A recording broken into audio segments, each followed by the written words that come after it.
Hello प्यारे बच्चों, कैसे हैं आप लोग। आई होप कि आप ठीक ठाक होंगे बच्चों।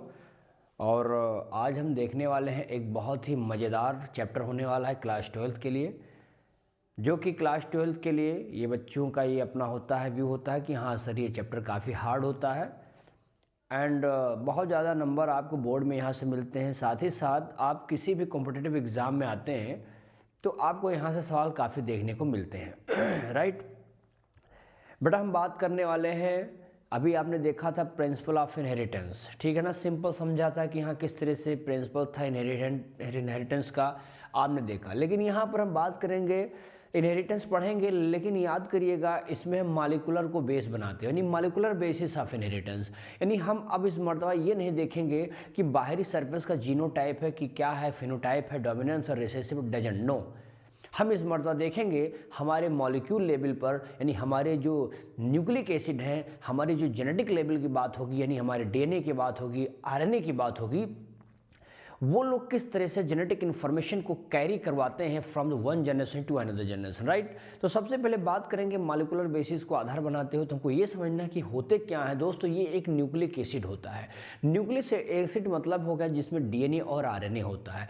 डीएनए आप जानते हैं कि काफ़ी एक प्रकार से मोर स्टेबल माना जाता है, आरएनए भी लेस स्टेबल होता है लेकिन मोर रिएक्टिव होता है। इसलिए कुछ वायरसेस में, चाहे वो टीएमबी हो, चाहे वो कोरोना वायरस हो, वहाँ पर आरएनए देखने को मिलता है, लेकिन मोस्टली ज़्यादातर आप देखेंगे तो डीएनए ही सब लिविंग ऑर्गेनिज्म में पाए जाते हैं, जो कि जेनेटिक मटेरियल के रूप में भी जाने जाते हैं। राइट, आइए कुछ इंपॉर्टेंट बात करेंगे इसके साथ। समझिएगा बेटा कि इसकी इंट्रोडक्शन अगर मैं बात करता हूं तो ये सब किससे बने हैं, न्यूक्लिक एसिड से बने हैं, ठीक है ना।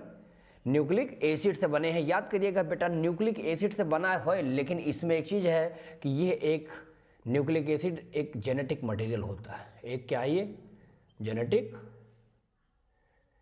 मटेरियल होता है। ये बात सब बच्चों को क्लियर है यहाँ तक। क्या होता है, ये जेनेटिक मटेरियल होता है। किस में होता है, इन ऑल लिविंग ऑर्गेनिज्म। बात सही है बेटा। अब बात करते हैं न्यूक्लिक एसिड में होता क्या। तो इसमें सबसे पहले बेटा हमको ये समझना है कि इसमें सर डीएनए होता है, डीऑक्सीराइबोन्यूक्लिक एसिड। ध्यान रखना सबसे ज़्यादा मात्रा में हमारे ये होता है भाई, ये मेजॉरिटी आपको देखने को मिलता है। मेजॉरिटी अगर आपसे पूछा जाए डीएनए क्या है, आरएनए की डीएनए है, तो मेजॉरिटी हमारा डीएनए होता है। याद करिएगा किसमें, हर एक ऑर्गेनिज्म में। ऐसा क्यों होता है बेटा, तो बताइए सर। ये मोर स्टेबल है, मोर स्टेबल होता है, सबसे ज़्यादा स्टेबल होता है और लेस रिएक्टिव होता है। लेकिन याद करिएगा बेटा इसका दूसरा भाग जिसको हम बोलते हैं आरएनए, राइबोन्यूक्लिक एसिड, ध्यान देना ये भी एक जेनेटिक मटेरियल होता है, लेकिन ये बहुत ही लेस स्टेबल होता है। क्या होता है, ये लेस स्टेबल है, लेकिन बहुत ही ज़्यादा मात्रा में ये रिएक्टिव होता है, यानी मोर रिएक्टिव है, ये मोर रिएक्टिव होता है। सवाल ये है कि सर आरएनए भी होता है कहीं पर जेनेटिक मटेरियल, ऑफकोर्स होता है। याद करिए, एग्जाम्पल दे रहा हूँ यहाँ पे, टीएमबी, टोबैको मोज़ेक वायरस, सही है। फिर ले लेंगे यहाँ पे कोरोना वायरस, अभी जो आप जूझ रहे थे इसी से। तो ये सब बेटा हमारे लिए क्या है, जेनेटिक मटेरियल होते हैं।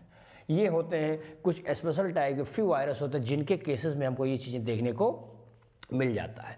अब हम बात करेंगे सर ये जो न्यूक्लिक एसिड है, इस न्यूक्लिक एसिड में ये जो न्यूक्लिक एसिड होता है, क्या ये न्यूक्लिक एसिड हमारा यही बैठा रहता है, इसका नाम क्या होता है, तो इसका एक नाम और होता है पॉलीन्यूक्लियोटाइड। पॉलीन्यूक्लियोटाइड बेटा क्यों ऐसे कहते हैं, क्योंकि इसमें बहुत सारे न्यूक्लियोटाइड आपस में मर्ज हो जाते हैं, मर्ज होने के बाद एक चेन बना देते हैं, इस वजह से हम इसको पॉलीन्यूक्लियोटाइड के रूप में भी जानते हैं। अर्थात ये किस चीज़ का है, ये एक पॉलीमर है, ये एक पॉलीमर बन जाता है, पॉलीमर ऑफ किसका, न्यूक्लियोटाइड का। क्या यहाँ तक किसी बच्चे को दिक्कत है, यानी बहुत सारे न्यूक्लियोटाइड आपस में जब मर्ज हो जाते हैं, मिल जाते हैं, चेन के फॉर्मेट में आ जाते हैं बेटा, तो हम इसको क्या बोलते हैं कि हमारे लिए पॉलीमर होता है न्यूक्लियोटाइड का। राइट, इतनी बात है। अब हम बात करेंगे आपसे न्यूक्लियोटाइड होता क्या है। सर ग्रुप है न्यूक्लियोटाइड का, लेकिन वो है क्या न्यूक्लियोटाइड, क्या है न्यूक्लियोसाइड। यानी डीएनए एक प्रकार से देखा जाए तो तीन चीज़ों से मिलकर बना बेटा, फास्फोरिक एसिड होगा, अभी देखने को मिलेगा, पेंटोस शुगर होगा, और सबसे इंपॉर्टेंट इसमें नाइट्रोजनस बेस होते हैं। अगर इसमें फास्फोरिक एसिड ना रहे तब ये हमारे लिए न्यूक्लियोसाइड है। तीनों मिल जाते हैं तब वो न्यूक्लियोटाइड होता है। आइए बात कर लेते हैं लगे हाथ न्यूक्लियोटाइड के विषय में। यहीं पर देखो न्यूक्लियोटाइड है ना बेटा, इसमें क्या बताएंगे? देखिए इसके 3 कंपोनेंट होते हैं। हाउ मेनी कंपोनेंट बेटा? 3 कंपोनेंट, 3 कंपोनेंट्स। अब बताते हैं कौन कौन से। देखो यहाँ पर बहुत संभाल कर समझिएगा इसको। नंबर 1 नाइट्रोजिनस बेस है ना, याद करिएगा, क्योंकि इसमें क्या पाया जाता है? तो इसमें बेटा नाइट्रोजन कंटेनिंग मॉलिक्यूल्स पाए जाते हैं। याद करिएगा, जिसमें आपको मिलेगा प्यूरिन होता है और एक हमारा क्या होता है बेटा? पिरामिडीन होता है। सही है बेटा। प्यूरिन जो होता है ये हमारा 4 कार्बन नहीं होते हैं इसमें, ध्यान रखिएगा, ये 4 मेंबर इसमें पाए जाते हैं। सॉरी, इसमें प्यूरिन में जब आप आते हो बेटा तो इसमें 9 मेंबर मिलते हैं। कितने मेंबर हैं इसमें? 9 मेंबर हैं, लिख लो 9 मेंबर। और इसमें भाई साहब पिरामिडीन में याद करिएगा मात्र और मात्र कितने हो जाते हैं? 6 मेंबर होते हैं। कैसे? देखो जब इसको बनाते हो बेटा तो कुछ इस तरह से स्ट्रक्चर बनता है, ध्यान से देखना इसका। ऐसे देखो 1 2 3 4 5, 5 इधर हो गया, बाकी इधर देखो 2 3 4 5 6 7 8 9, ये हमारे 9 मेंबर हो जाते हैं इसमें, जो कि प्यूरिन होता है। याद करिएगा प्यूरिन के अंदर आपको मिलते हैं Ag, इसमें क्या मिलता है? A और G, एडेनिन और ग्वानिन, ठीक है ना। ये जो हमारे भाई साहब हैं पिरिमिडिन, इसमें 6 मेंबर है। इसमें कौन कौन से हैं? तो इसमें बेटा बता देना कि सर इसमें मिलता हमको है CUT, मतलब ये साइटोसिन, यूरेसिल है ना, यूरोसिल होता है, और एक हमारा थायमिन होता है, थायमिन। यही थायमिन हमारा, ध्यान रखिएगा, ये थायमिन और यूरेसिल में थोड़ा सा आपको अंतर मिलेगा भी, आपको जब पढ़ाऊंगा आगे तो वहाँ पर आपको मिल जाएगा कि AGTC थायमिन रिप्लेस्ड हो जाता है यूरेसिल के स्थान पर, वो RNA के केस में होता है। तो मुझे लगता है कि ये छोटी सी बात आपको नाइट्रोजनस बेस में समझ में आ गया होगा। अभी मैं कुछ इंपॉर्टेंट बात होगा जो आगे बता देता हूँ। तो पहला आपने देखा भैया कि न्यूक्लियोटाइड बनाने के लिए नंबर 1 कंपोनेंट हमने देखा नाइट्रोजनस बेस। नंबर 2 कंपोनेंट देखो इसके पास, सेकंड क्या हो जाएगा? फास्फोरिक एसिड है ना, या इसी को बेटा फास्फेट भी कहते हैं, H3PO4। देखो इसमें कुछ नहीं है, इसमें आप बताइए कि सर इसके केसेस में हमको जानना, बस इसे ले लो यहाँ पर H3PO4, सही बात। आइए नंबर 3 की बात करते हैं, पेंटोज शुगर। बेटा क्या होता हमारा ये? पेंटोज शुगर, 5 कार्बन का पेंटोज शुगर, 5 कार्बन आपको यहाँ पर देखने को मिल जाता है। बात सही है। अब इसमें भी देखिए RNA में है राइबोस पेंटोज शुगर, DNA में है डीऑक्सी पेंटोज शुगर, दोनों के अलग अलग हम यहाँ आपको बना देते हैं। देखो बेटा यहाँ पे जब बनाओगे तो देखो कुछ इस तरह से है ना, सिंपल वही रहेगा। यहाँ पर भी आपको मिलेगा इसे HOH। देखो जब तुम पेंटोज शुगर में DNA की बात करोगे तो डीऑक्सियनिक ऑक्सीजन हट जाएगा, यहाँ से कार्बन नंबर 1 से 2 पे हट जाएगा, बाकी यहाँ HOH, यहाँ पे क्या हो जाएगा? यहाँ पे H, या यहाँ पे देखो यहाँ पे थोड़ा सा अलग होगा CH2OH। देखो यहाँ लिख लो, ऐसे बनाओ इसको CH2OH है ना, बाकी H यहाँ हो ही जाएगा। तो यहाँ पर हमने देखा ये कार्बन नंबर 4 है, ये कार्बन नंबर 5 है, 1 2 ये 3 हो जाएगा है ना। तो 2 नंबर कार्बन पर देखो एक ऑक्सीजन गायब हो गया, क्योंकि डीऑक्सी एक ऑक्सीजन का निकल जाना होता है। तो ये हमारा बेटा क्या हो जाता है? ये ध्यान देना कि 2 नंबर कार्बन पर आपको दिखाई पड़ता है कि किस तरह से यहाँ पर एक्स्ट्रा ऑक्सीजन आएगा, किसमें? RNA के केस में। देखो यहाँ पे कुछ इस तरह से, यहाँ पर हाइड्रोजन OH HOH, यहाँ हो CH2OH और यहाँ पर H। अब जरा कार्बन बनाओ जरा, देखो भैया कार्बन नंबर 1 2 3 है ना, ये हमारा क्या हो जाएगा? यहाँ पर देखो ध्यान से 4, वहाँ पर देख सकते हो यहाँ पे 4 और ये हमारा 5, यानी इस मरतबा कार्बन नंबर 2 पर देखो यहाँ पर 1 ही आ गया O। लेकिन यहाँ जब डीएनए बनाते थे तो यहाँ पर ओ गायब हो जाता, डीऑक्सी हो गया। तो ये हमारा डीएनए के लिए बना है, ये हमारा आरएनए के लिए बना है। उम्मीद करता हूँ कि छोटी सी बात आपको समझ में आ गया, क्योंकि यहाँ पर हमारा जो डिलीट हो गया, डिलीट हो जाता, सॉरी इसमें डिलीट हो जाता ऑक्सीजन हमारा, डिलीट ऑन कार्बन नंबर 2 पर।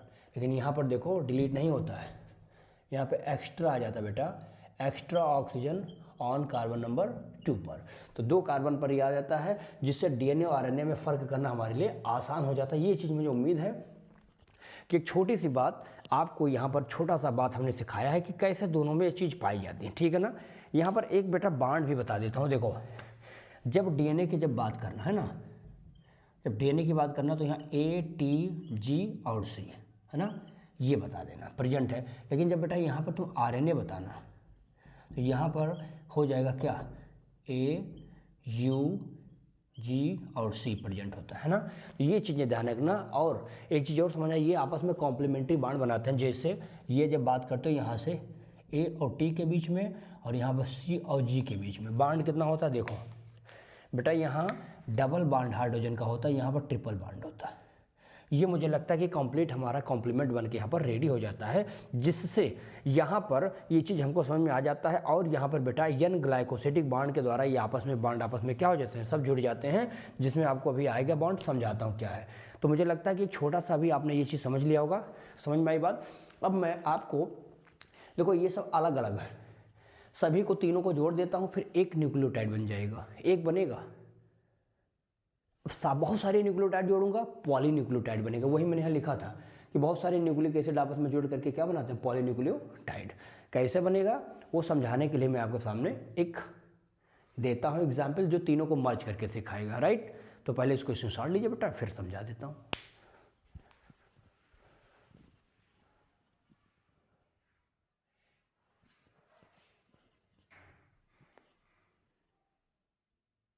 चलो भाई, अब इसमें देखेंगे बेटा, बहुत ही बात मैंने आपसे बताया, जो मैंने न्यूक्लियोटाइड में तीनों चीज़ों को बताया था अलग अलग कैसे बने होते हैं, वो चाहे पेंटोस शुगर की मैंने बात किया था, या फिर नाइट्रोजनस बेस की बात की, या फास्फोरिक एसिड की बात की थी। हम इन तीनों को मर्ज करेंगे, एक में मिलाएंगे, बॉन्ड के साथ दिखाएंगे, और फिर हम बताएंगे कि ये एक पॉलीन्यूक्लियोटाइड है, सॉरी एक हमारा चेन बना भी है, ठीक है ना। तो एक हमारा किस तरह से बना है, फिर एक न्यूक्लियोटाइड चेन बन के फिर हम कैसे पॉलीमर ऑफ न्यूक्लियोटाइड बनाएंगे। देखो क्या करते हैं, सबसे पहले बेटा यहाँ देखो, ये हमारा जानते कि फास्फेट ग्रुप है, सबको पता ही है फास्फेट ग्रुप है, ये फास्फेट ग्रुप है। हमने दिखाया, बीच में दिखा दिया किसको, पेंटोस शुगर, ये पेंटोस शुगर है। पेंटोस शुगर के कार्बन नंबर 1 से देखो मैंने क्या जोड़ा बेटा, ये नाइट्रोजनस बेस जोड़ दिया। नाइट्रोजनस बेस जब पेंटोस शुगर के कार्बन नंबर 1 से जुड़ता है तो कौन सा बॉन्ड यूज करता है, एन ग्लाइकोसिडिक बॉन्ड कहा जाता है। N glycosidic bond is the bond in which nitrogenous base can attach with the 1 carbon of pentose sugar. Pentose sugar के 1 कार्बन से जुड़ गया, वहीं पर 1 2 3 4 और ये 5 ये लिख भी दिया, 5 पहले से लिखा है, ठीक है ना। 5 कार्बन से कौन जुड़ा है, ये देखो 5 कार्बन से हमारा जुड़ गया क्या, फास्फेट ग्रुप जुड़ा है। और किस बॉन्ड से जुड़ा बेटा, फास्फोएस्टर बॉन्ड कहा जाता है। जब बहुत जुड़ता है फिर फास्फोडाइस्टर बॉन्ड भी कहा जाता है। अब समझिएगा, यानी यह जब हमारा मान लीजिए ये वाला हमारा पेंटोस शुगर नहीं जुड़ा है, तब हमने दिखाया कि पेंटोस शुगर जब नाइट्रोजनस बेस के साथ जुड़ता है तब इस प्रोसेस को न्यूक्लियोसाइड कहते हैं। साइड है ये देखो साइड, लेकिन जैसे फास्फेट ग्रुप कार्बन नंबर 5 से जुड़ता है पेंटोस शुगर से, अब ये नाम बदल गया, इसका नाम पड़ जाता है न्यूक्लियोटाइड। और यही बेटा न्यूक्लियोटाइड हमारा बना रहता है, एक न्यूक्लियोटाइड तैयार हो गया। हम चाहते हैं कि ऐसे ही न्यूक्लियोटाइड खूब ज़्यादा जोड़ते चले जाएं, खूब ज़्यादा जुड़ जाए, बस ये बन जाएगा क्या, पॉलीमर ऑफ न्यूक्लियोटाइड, यानी एक बहुत बड़ा पॉलीन्यूक्लियोटाइड चेन बनकर तैयार हो जाएगा, राइट है। तो मैंने एक दिखा दिया है, बाकी आप समझ जाएंगे।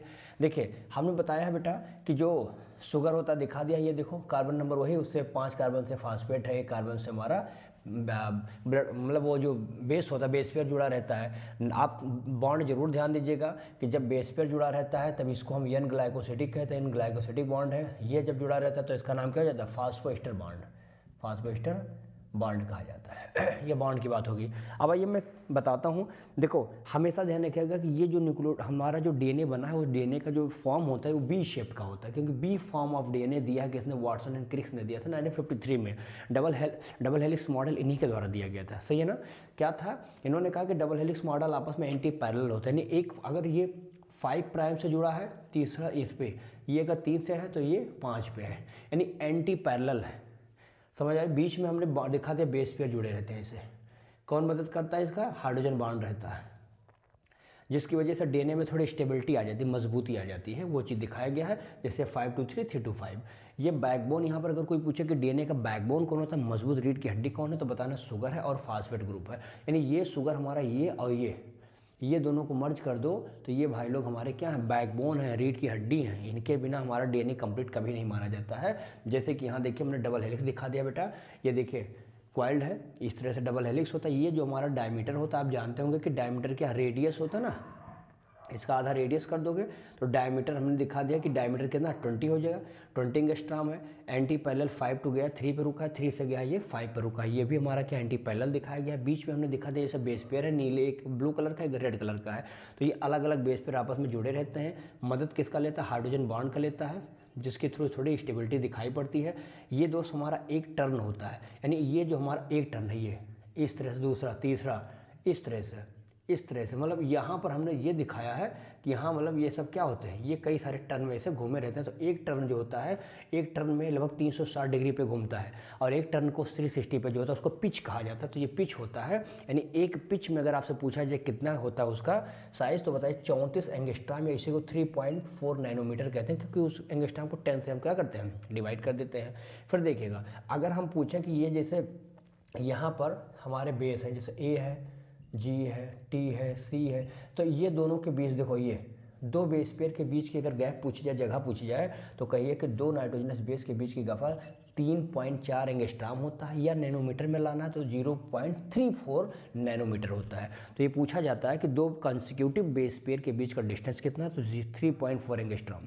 फिर देखिए डीएनए हमारा दोस्त क्या होता है? DNA in our single cell, हमारे एक सिंगल सेल में डीएनए की साइज 6.6 × 10⁹ बेस पेयर होता है, और टोटल लेंथ अगर डीएनए का पूछा जाएगा तो 6.6 × 10⁹, और फिर इसको मल्टीप्लाई कर देंगे, टू कॉन्सिक्यूटिव बेस पेयर के बीच का डिस्टेंस कितना था? 0.34 × 10⁻⁹ क्या होता है? इनको मल्टीप्लाई करोगे, ये कट जाएगा, इन दोनों को मल्टीप्लाई करोगे तो लगभग 2.2 मीटर आएगा। यानी बेटा हमारे एक सेल में डीएनए की साइज़ कितनी है? एक सेल में डीएनए की साइज़ लगभग 2.2 मीटर की है। आप सोचिए, एक सेल की बात मैं कर रहा हूँ, अभी ट्रिलियंस कितने ज़्यादा सेल है, बहुत ज़्यादा सेल है। जरा सबको निकाल लो और जोड़ दीजिए। मुझे लगता है कि एक बार तुम स्पेस पे जाके वापस चले आओगे। इतना ज़्यादा रस्सी हमारे अंदर पड़ा हुआ है डीएनए का। कितनी बड़ा, हम डीएनए की बात समझ नहीं पाते, हमें लगता है डीएनए तो छोटा सा चीज़ है। नहीं, एक सेल के अंदर सिर्फ 2.2 मीटर का डीएनए मौजूद है, और ये सोचिए पूरे के पूरे ब्रह्मांड को घुमाने की ताकत रखता है। अगर तुम चाहो जोड़ करके तो डीएनए के साइज इतनी बड़ी है बेटा कि एक मरतबा स्पेस पे जाके तुम यात्रा करके नीचे चले आओगे। ठीक है ना? तो इतना बड़ा हमारा डीएनए होता है। ये बात मुझे लगता है कि हर बच्चे को क्लियर हो गया होगा, राइट? इसकी शॉट लीजिए, फिर नेक्स्ट स्लाइड देखते हैं।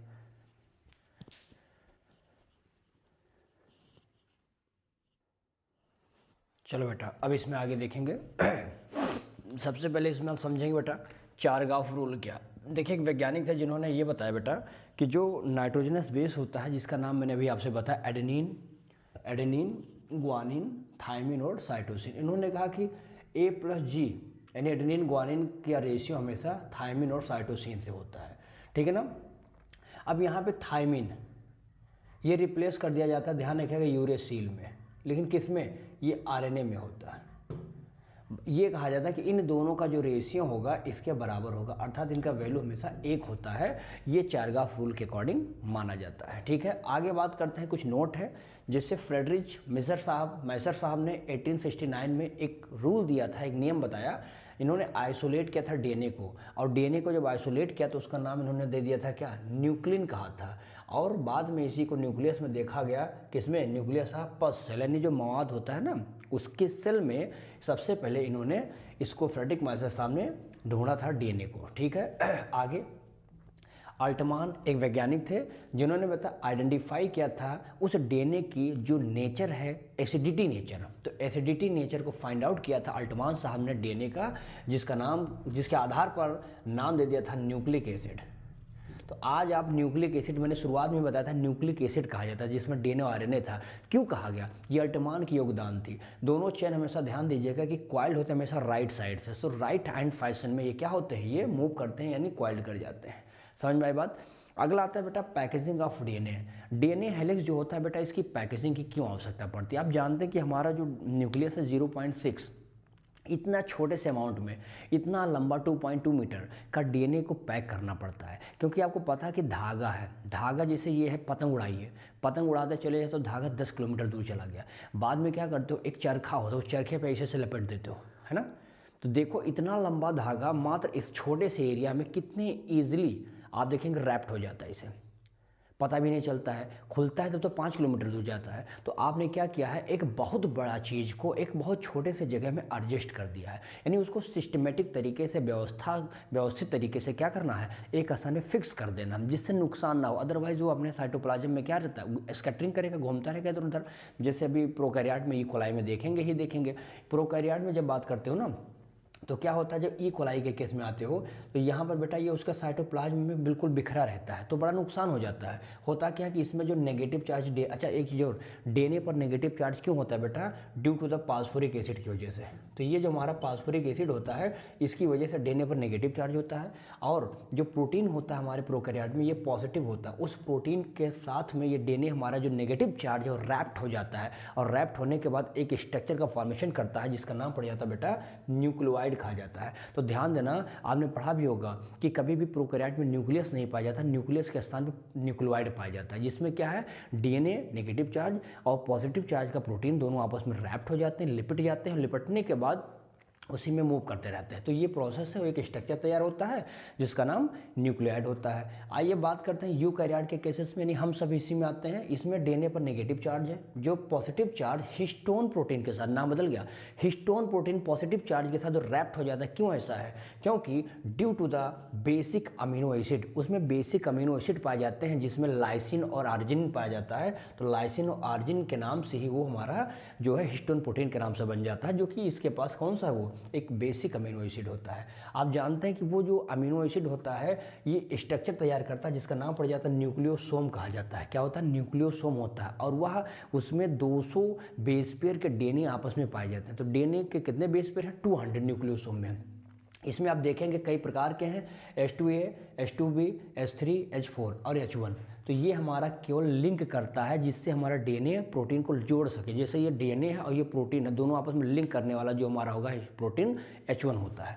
इसको छोड़ दीजिए, बाकी ये चारों हमारे बेटे पेयर्ड में पाए जाते हैं, जोड़े में होते हैं, इसलिए इसका नाम पड़ जाता है हिस्टोन ऑक्टामर कहा जाता है। 8 बन गए ना, कुछ इस तरह से 8 आपको ऐसे 8 मिल जाएंगे इस तरह से, ये देखेगा 8 बन गया है ना। तो हिस्टोन ऑक्टामर बन जाता है, और इसी हिस्टोन ऑक्टामर को चारों से बेटा हमारा जो डीएनए है कुछ इस तरह से इसे बाइंड करता है, इसे देखो इस तरह से। तो ये हमारा इसको आपस में से अटैच करता है, ये वाला, तो इसको कहते हैं H1 प्रोटीन। बाकी हमारे इस पूरे सिस्टम को कहा जाता है न्यूक्लियोसोम कहा जाता है। समझ में आई बात। तो न्यूक्लियोसोम हो जाता है। फिर फाइनली हम देखेंगे इसके केसेस में बताया गया कि हिस्टोन ऑक्टामर होता है, जो कि उसको रैप्ट करता है डीएनए के थ्रू, जिसका नाम पड़ जाता है न्यूक्लियोसोम कहा जाता है। सही है। फिर देखेंगे यही न्यूक्लियोसोम बार बार रिपीट करता है, और उस रिपीटिंग यूनिट का नाम पड़ जाता है क्रोमेटिन कहा जाता है। क्रोमेटिन फिर आगे बढ़ता है तो क्या बनाता है, क्रोमेटिन फाइबर बनाता है। क्रोमेटिन फाइबर फिर आप देखेंगे मेटाफेज स्टेज में जब आप आते हैं तब यही चेंज हो जाता है क्रोमोसोम में। क्रोमो माने कलर, सोमा माने बॉडी, कलरफुल बॉडी हमारे सेल में आ जाती है। लेकिन जब इसको थोड़ा हायर लेवल पर बेटा हम इसको रैप करते हैं, तो यहाँ पर आपको वीआईपी टाइप के और प्रोटीन चाहिए, जो NHC होता है, मतलब नॉन हिस्टोन प्रोटीन चाहिए वहाँ पे। उस नॉन हिस्टोन, देखो लिख भी दिया है पर मैंने, नॉन हिस्टोन यहाँ प्रोटीन हमको चाहिए, और उस नॉन हिस्टोन, जैसे यहाँ पे हिस्टोन प्रोटीन है, नॉन हिस्टोन प्रोटीन चाहिए, जो 2 आधार पर होता है, एक हेट्रोक्रोमेटिन के आधार पर होता है, एक यूकैरोमेटिन के आधार पर होता है। हेट्रोक्रोमेटिन उसे कहते हैं जिसमें हमारा जो डीएनए क्रोमोसोम होता है वो बहुत ही टाइटली पैक्ड होता है, डार्क होता है, और ध्यान रखिए ये ट्रांसक्रिप्शनली इनएक्टिव होते हैं, यानी ट्रांसक्रिप्शन में योगदान इनका कुछ नहीं होता बेटा। लेकिन जब बात करते हो यूक्रोमेटिन को, तो ये बहुत ही लूजली पैक्ड होते हैं, लाइटिंग होती है, चमक होती है, और ये ट्रांसक्रिप्शनली एक्टिव हो जाते हैं, यानी वो ट्रांसक्रिप्शन करने में योगदान अपना देते हैं। क्या बात सही है यहाँ तक? अगर इतनी बात क्लियर है बनना, तो इसको आप स्क्रीनशॉट लीजिए। फिर मैं आपको सर्च ऑफ जेनेटिक मटेरियल के बारे में, ग्रिफिथ चाचा के बारे में बताना शुरू करूँ। चलिए,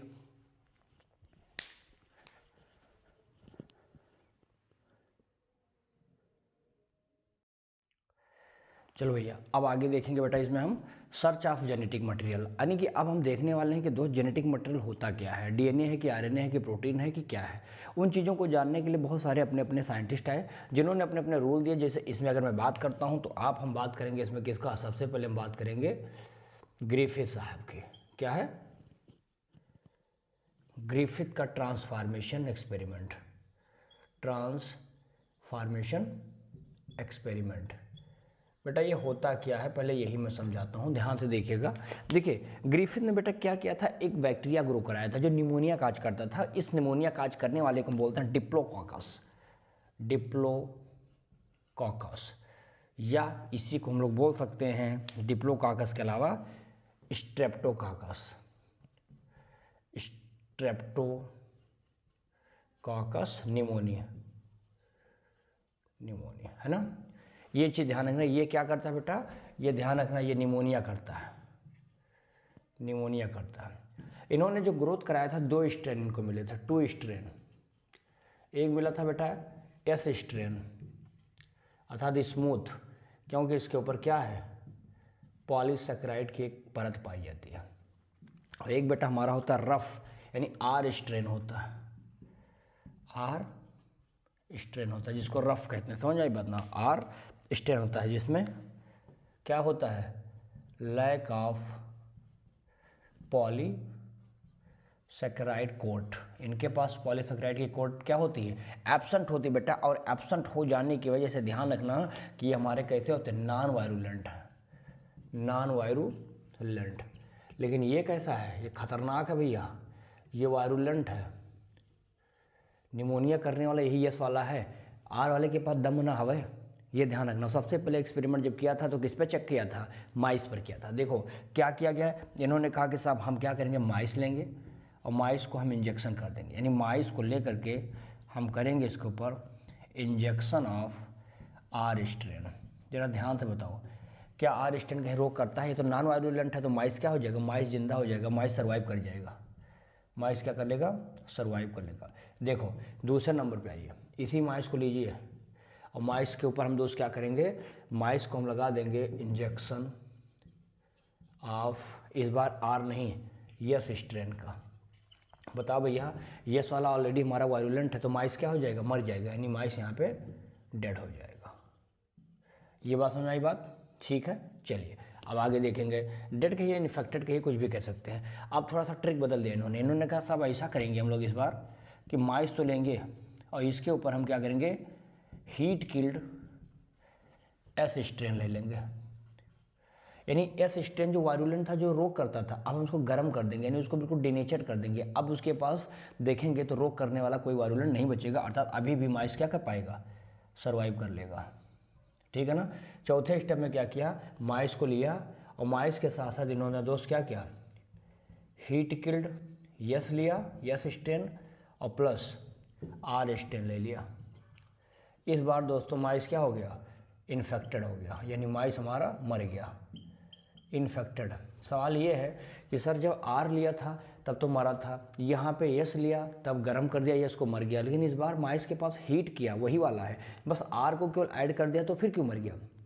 दोस्तों इसी चीज़ को इन लोगों ने कंक्लूड किया कि कुछ ना कुछ तो है जो इस हीट किल्ड यस स्ट्रेन से जो वायरुलेंट था यहाँ से ट्रांसफ़र होकर के आर के पास गया है, और आर के पास जो गया है उसको बाद में उसके हार्ट सेल से आइसोलेट किया गया था दोस्तों। उसके हार्ट, माइस का जो हार्ट का सेल होता है ये यहाँ से इसको बाद में आइसोलेट किया गया था, ठीक है ना, आइसोलेट किया गया था। ये अपने आप में बहुत है, जिससे इन लोगों ने बताया कि कुछ ना कुछ यहाँ पे क्या हो गया, ट्रांसफॉर्मेशन हो गया,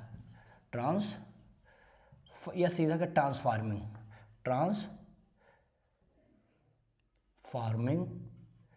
प्रिंसिपल है ना, ट्रांसफार्मिंग प्रिंसिपल कुछ तो रहा होगा जो यहाँ से वहाँ, यानी कि आर से ये सॉरी हाँ इसको जो हीट किल्ड किया है एस से, तो ये से कहाँ चला गया, आर स्ट्रेन के पास, और जिसके वो इन्फेक्ट कर दिया उसको।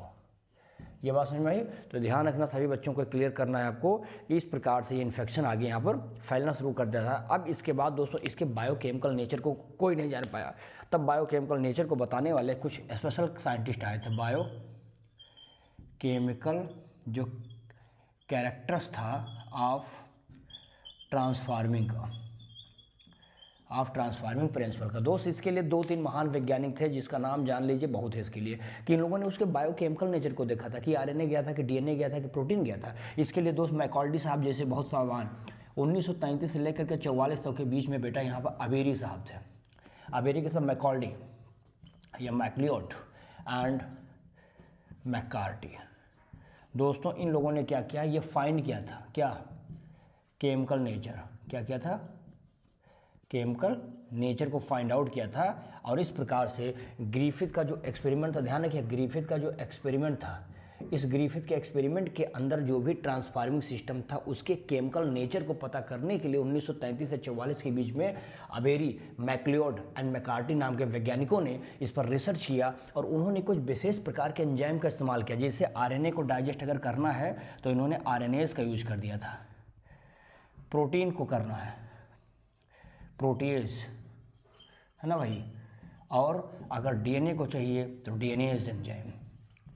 इस प्रकार से एंजाइम का इस्तेमाल करते गए, फाइनली ये सब डाइजेस्ट चले गए और ये वाला हमारा क्या हुआ, ये वहाँ पर ट्रांसफ़र हो गया, जिससे ये पता चल गया कि जो उसके पास गया था ट्रांसफ़र वास्तव में क्या था, डीएनए था।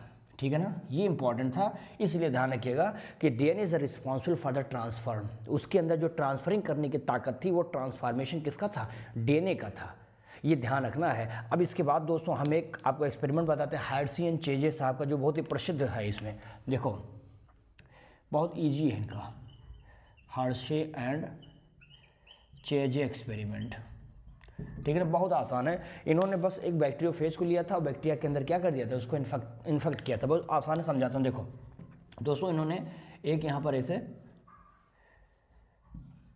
एक बैक्टीरियोफेज लिया था और बैक्टीरियोफेज के अंदर उसका ये आप देखेंगे इस तरह से उसका क्या है, डीएनए है, ये उसका डीएनए होता है। और इन्होंने इसके जो ये बॉडी है इसको प्रोटीन कहते हैं उसका, सही ना, ये सब आप जान ही गए होंगे क्या है। आप डीएनए को जो डीएनए के अंदर है उस bacteriophage is that virus which have the power to infect to bacteria, उसको बैक्टीरियोफेज कहते हैं। डीएनए को किसके साथ टाइट कर दिया गया, ये ध्यान में रखना है। तो डीएनए दोस्त क्या हो गया, इसके पास कंटेन कर दिया हमने फास्फोरस, क्या कर दिया, फास्फोरस, वो भी टैग्ड हो गया।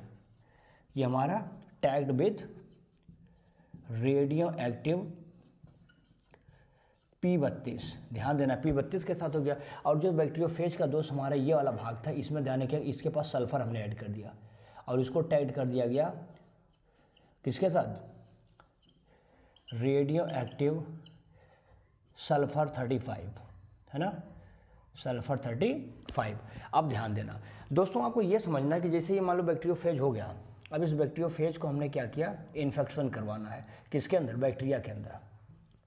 दोस्त जब ये बैक्टीरिया के अंदर आया तो फाइनली जब इसको सेंट्रीफ्यूज किया गया था, सेंट्रीफ्यूज जब इसका हुआ तो यहाँ पर देखा गया कि जो बैक्टीरिया था उस बैक्टीरिया के अंदर जो पहुँचा था, जिसकी वजह से इन्फेक्ट हुआ था, जिसकी वजह से मर गया था, किल हो गया था, ये कुछ और नहीं था, ये हमारा क्या था, फाइनली ये डीएनए था। क्योंकि वहाँ जो उनको फाइनली क्या मिला था, यहाँ पर ऐसे रेडियो एक्टिव फास्फोरस 32।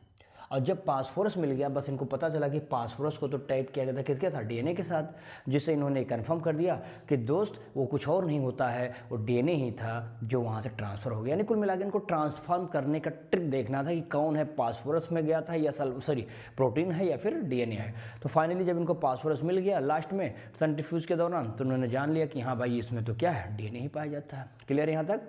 चलिए स्क्रीनशॉट लीजिए बेटा, फिर आगे बताता हूँ मैं।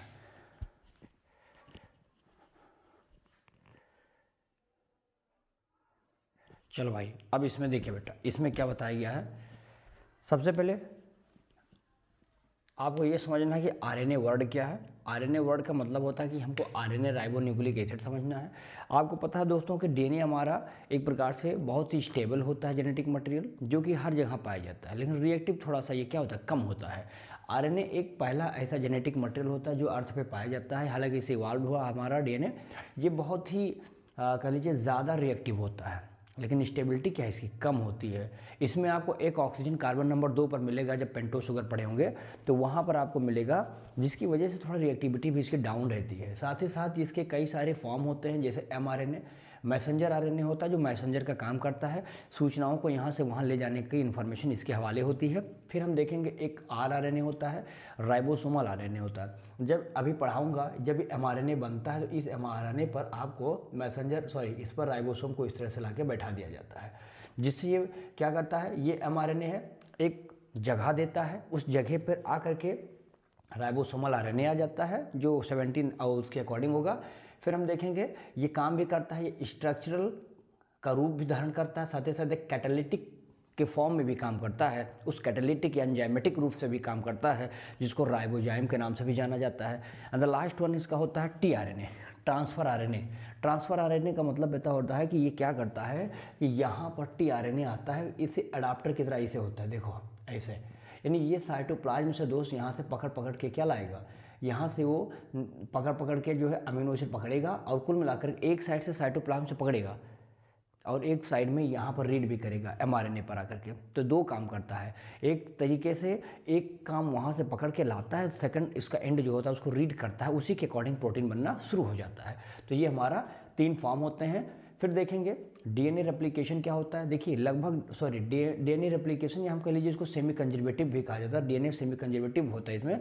देखिए इसमें 50% दोष हमारा क्या होता है, जैसे जो डीएनए होता है इस तरह से, यहाँ पर कुछ इस तरह से है ना, ऐसे यहाँ पर डीएनए हमारा दोस्त एक तो क्या होता है कि 50% नया सिंथेसिस हो जाता है और 50% हमारा क्या होता है ओल्ड वाला होता है। यही चीज़ मैंने लिखा है कि 50% न्यूली सिंथेसिस होगा एंड 50% मतलब क्या होता है कंजर्व्ड हो जाते हैं। जब ये डीएनए डबल हेलिक्स अलग होता है तो दोनों हमारे स्ट्रैंड क्या कहलाते हैं, टेम्पलेट के रूप में जाने जाते हैं, तो ये हमारे टेम्पलेट बन जाते हैं। इसके लिए एक वैज्ञानिक थे जिसका नाम था मेसर्स एंड स्थिल ने 1953 में प्रूफ करने की कोशिश की है कि हाँ डीएनए रेप्लिकेशन के दौरान क्या होता है, एक डीएनए रेप्लिकेशन हमारा सेमी कंजर्वेटिव मेथड के थ्रू होता है। एक्सक्रेचिया कोलाई में देखा गया है, प्रोकैरियोट में। जैसे कि इसके लिए क्या किया था इन्होंने दोस्त, क्या किया था, ये कल्चर मीडियम उगाया था। उस कल्चर मीडियम में 2 तरीके का इन्होंने लिया था, एक रेडियम एक्टिव हैवी नाइट्रोजन जो 15 था और एक हमारा नॉर्मल नाइट्रोजन जो 14 था। ऐसे आइसोटोप को लिया था और यहाँ पर सीजियम क्लोराइड के डेंसिटी ग्रेडियंट को लेते हुए इन्होंने यहाँ पर दोस्तों उसको सेंट्रीफ्यूज किया और बाद में ये क्लियर कर लिया गया कि यहाँ पर सेमी कंजर्वेटिव मेथड के थ्रू डीएनए हमारा क्या होता है, यहाँ पर रेप्लिकेट करता है। फिर आता है इसमें कुछ masonry enzymatic for the replication. उस रेप्लिकेशन को करने के लिए कौन कौन से ऐसे हमारे लिए एंजाइम होते हैं जिसका यूज़ हम आप करते हैं। तो समझिएगा इसके लिए हम करते क्या, पहले तो हेलिकेज एंजाइम है जिसको अनविंडेज एंजाइम भी कहते हैं, जो ब्रेक करता है। डबल हेलिक्स मॉडल के बीच में आप देखेंगे डीएनए के बॉन्ड को ब्रेक कर दिया जाता है, अर्थात ये डीएनए का हाइड्रोजन बॉन्ड यहाँ से अलग हो जाएगा, के बीच में होता है 2 नाइट्रोजनस बेस के बीच में ये खत्म होता है, जिससे डीएनए हमारा सेपरेट हो जाए और टेम्पलेट का रूप धारण कर ले, पहला काम। सेकंड, इसमें कुछ यहाँ पर सिंगल या कह लीजिए एसएसबी भी पाए जाते हैं जो क्या करते हैं, सिंगल यानी हमारे प्रोटीन जो होते हैं ये बाइंडिंग होते हैं, यहाँ पर क्या करते हैं ये प्रिवेंट कर देते हैं ताकि हमारा जो स्ट्रैंड अभी अलग हुआ है वो फिर से रिज्वाइन ना हो पाए। तो सिंगल स्ट्रैंड बाइंडिंग का काम बस इतना, ये ऐसे प्रोटीन होते हैं, सिंगल स्ट्रैंड बाइंडिंग ऐसे प्रोटीन होते हैं बेटा जो हमें उस बेस पेयर को दोबारा रिज्वाइन होने से बचाने का काम करते हैं। ये हो गया। फिर देखेंगे इसमें डीएनए पॉलीमरेज एंजाइम जो कि एक नए डीएनए को सिंथेसिस, न्यूली डीएनए को सिंथेसिस करने का काम वो करता है। टोपो आइसोमेरेज बेटा क्या होता है, ये भी एंजाइम ही होता है। देखेंगे ये, फिर देखेंगे 5 to 3 प्राइम में हमेशा क्या होता है, ये कंटिन्यूअस रूप में होता है, कंटिन्यूअस होते हैं जिसको लीडिंग या लीडिंग स्ट्रैंड के नाम भी जाना जाता है। फिर समझेंगे इसमें ओकाजाकी, यानी जो हमारे डीएनए होते हैं वो डीएनए के बीच में जब सेमी कंजर्वेटिव होता है तो छोटे छोटे गैप बन जाते हैं। उस गैप को भरने के लिए जिस एंजाइम का इस्तेमाल होता है वो लाइगेज एंजाइम है और उस एंजाइम को ही दिया था या उस प्रकार के जो गैप थे उस गैप को ओकाजाकी ने दिया था, इसीलिए उसके नाम से पड़ गया ओकाजाकी फ्रेगमेंट कहा जाता है। और ये ओकाजाकी फ्रेगमेंट होता है जो डिसकंटिन्यूअस या इसी को लैगिंग स्ट्रेन भी कहा जाता है। बहुत इंपॉर्टेंट बात है बेटा ये। फिर आता है डीएनए लाइगेज। आपको पता है कि जो गैप होता है उस गैप को भरने के लिए we have to use the DNA ligase enzyme. Escherichia coli में आप देखिए बेस कितने होते हैं, यहाँ पर 4.6 × 10⁶ बेस पेयर है। इसको पूरा का पूरा रेप्लिकेट यानी पूरा खोलने का समय कितना लगता है, 18 मिनट, बहुत कम समय है। यानी स्पीड कितनी है, 2000 बेस पेयर पर सेकंड काम होता है यहाँ पे बेटा। फिर देखेंगे यहाँ पे हम बताएंगे आगे इंपॉर्टेंट क्या है, सेंट्रल डोग्मा। आप जानते हैं कि डीएनए से प्रोटीन बनने का जो पूरा का पूरा प्रोसेस होता है इसी को क्या बोलते हैं, सेंट्रल डोग्मा कहते हैं। इसमें क्या होता है, डीएनए से डीएनए बना यानी उसकी सेल्फ रेप्लिकेशन हुई, अर्थात वो रेप्लिकेशन प्रोसेस में आ गया, ठीक है ना।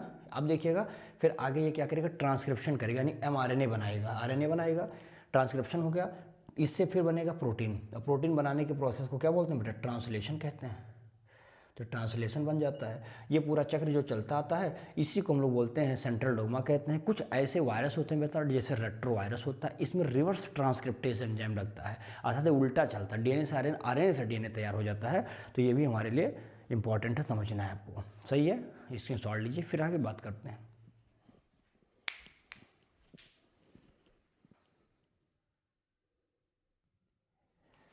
चलो भैया, अब इसमें आगे देखिएगा।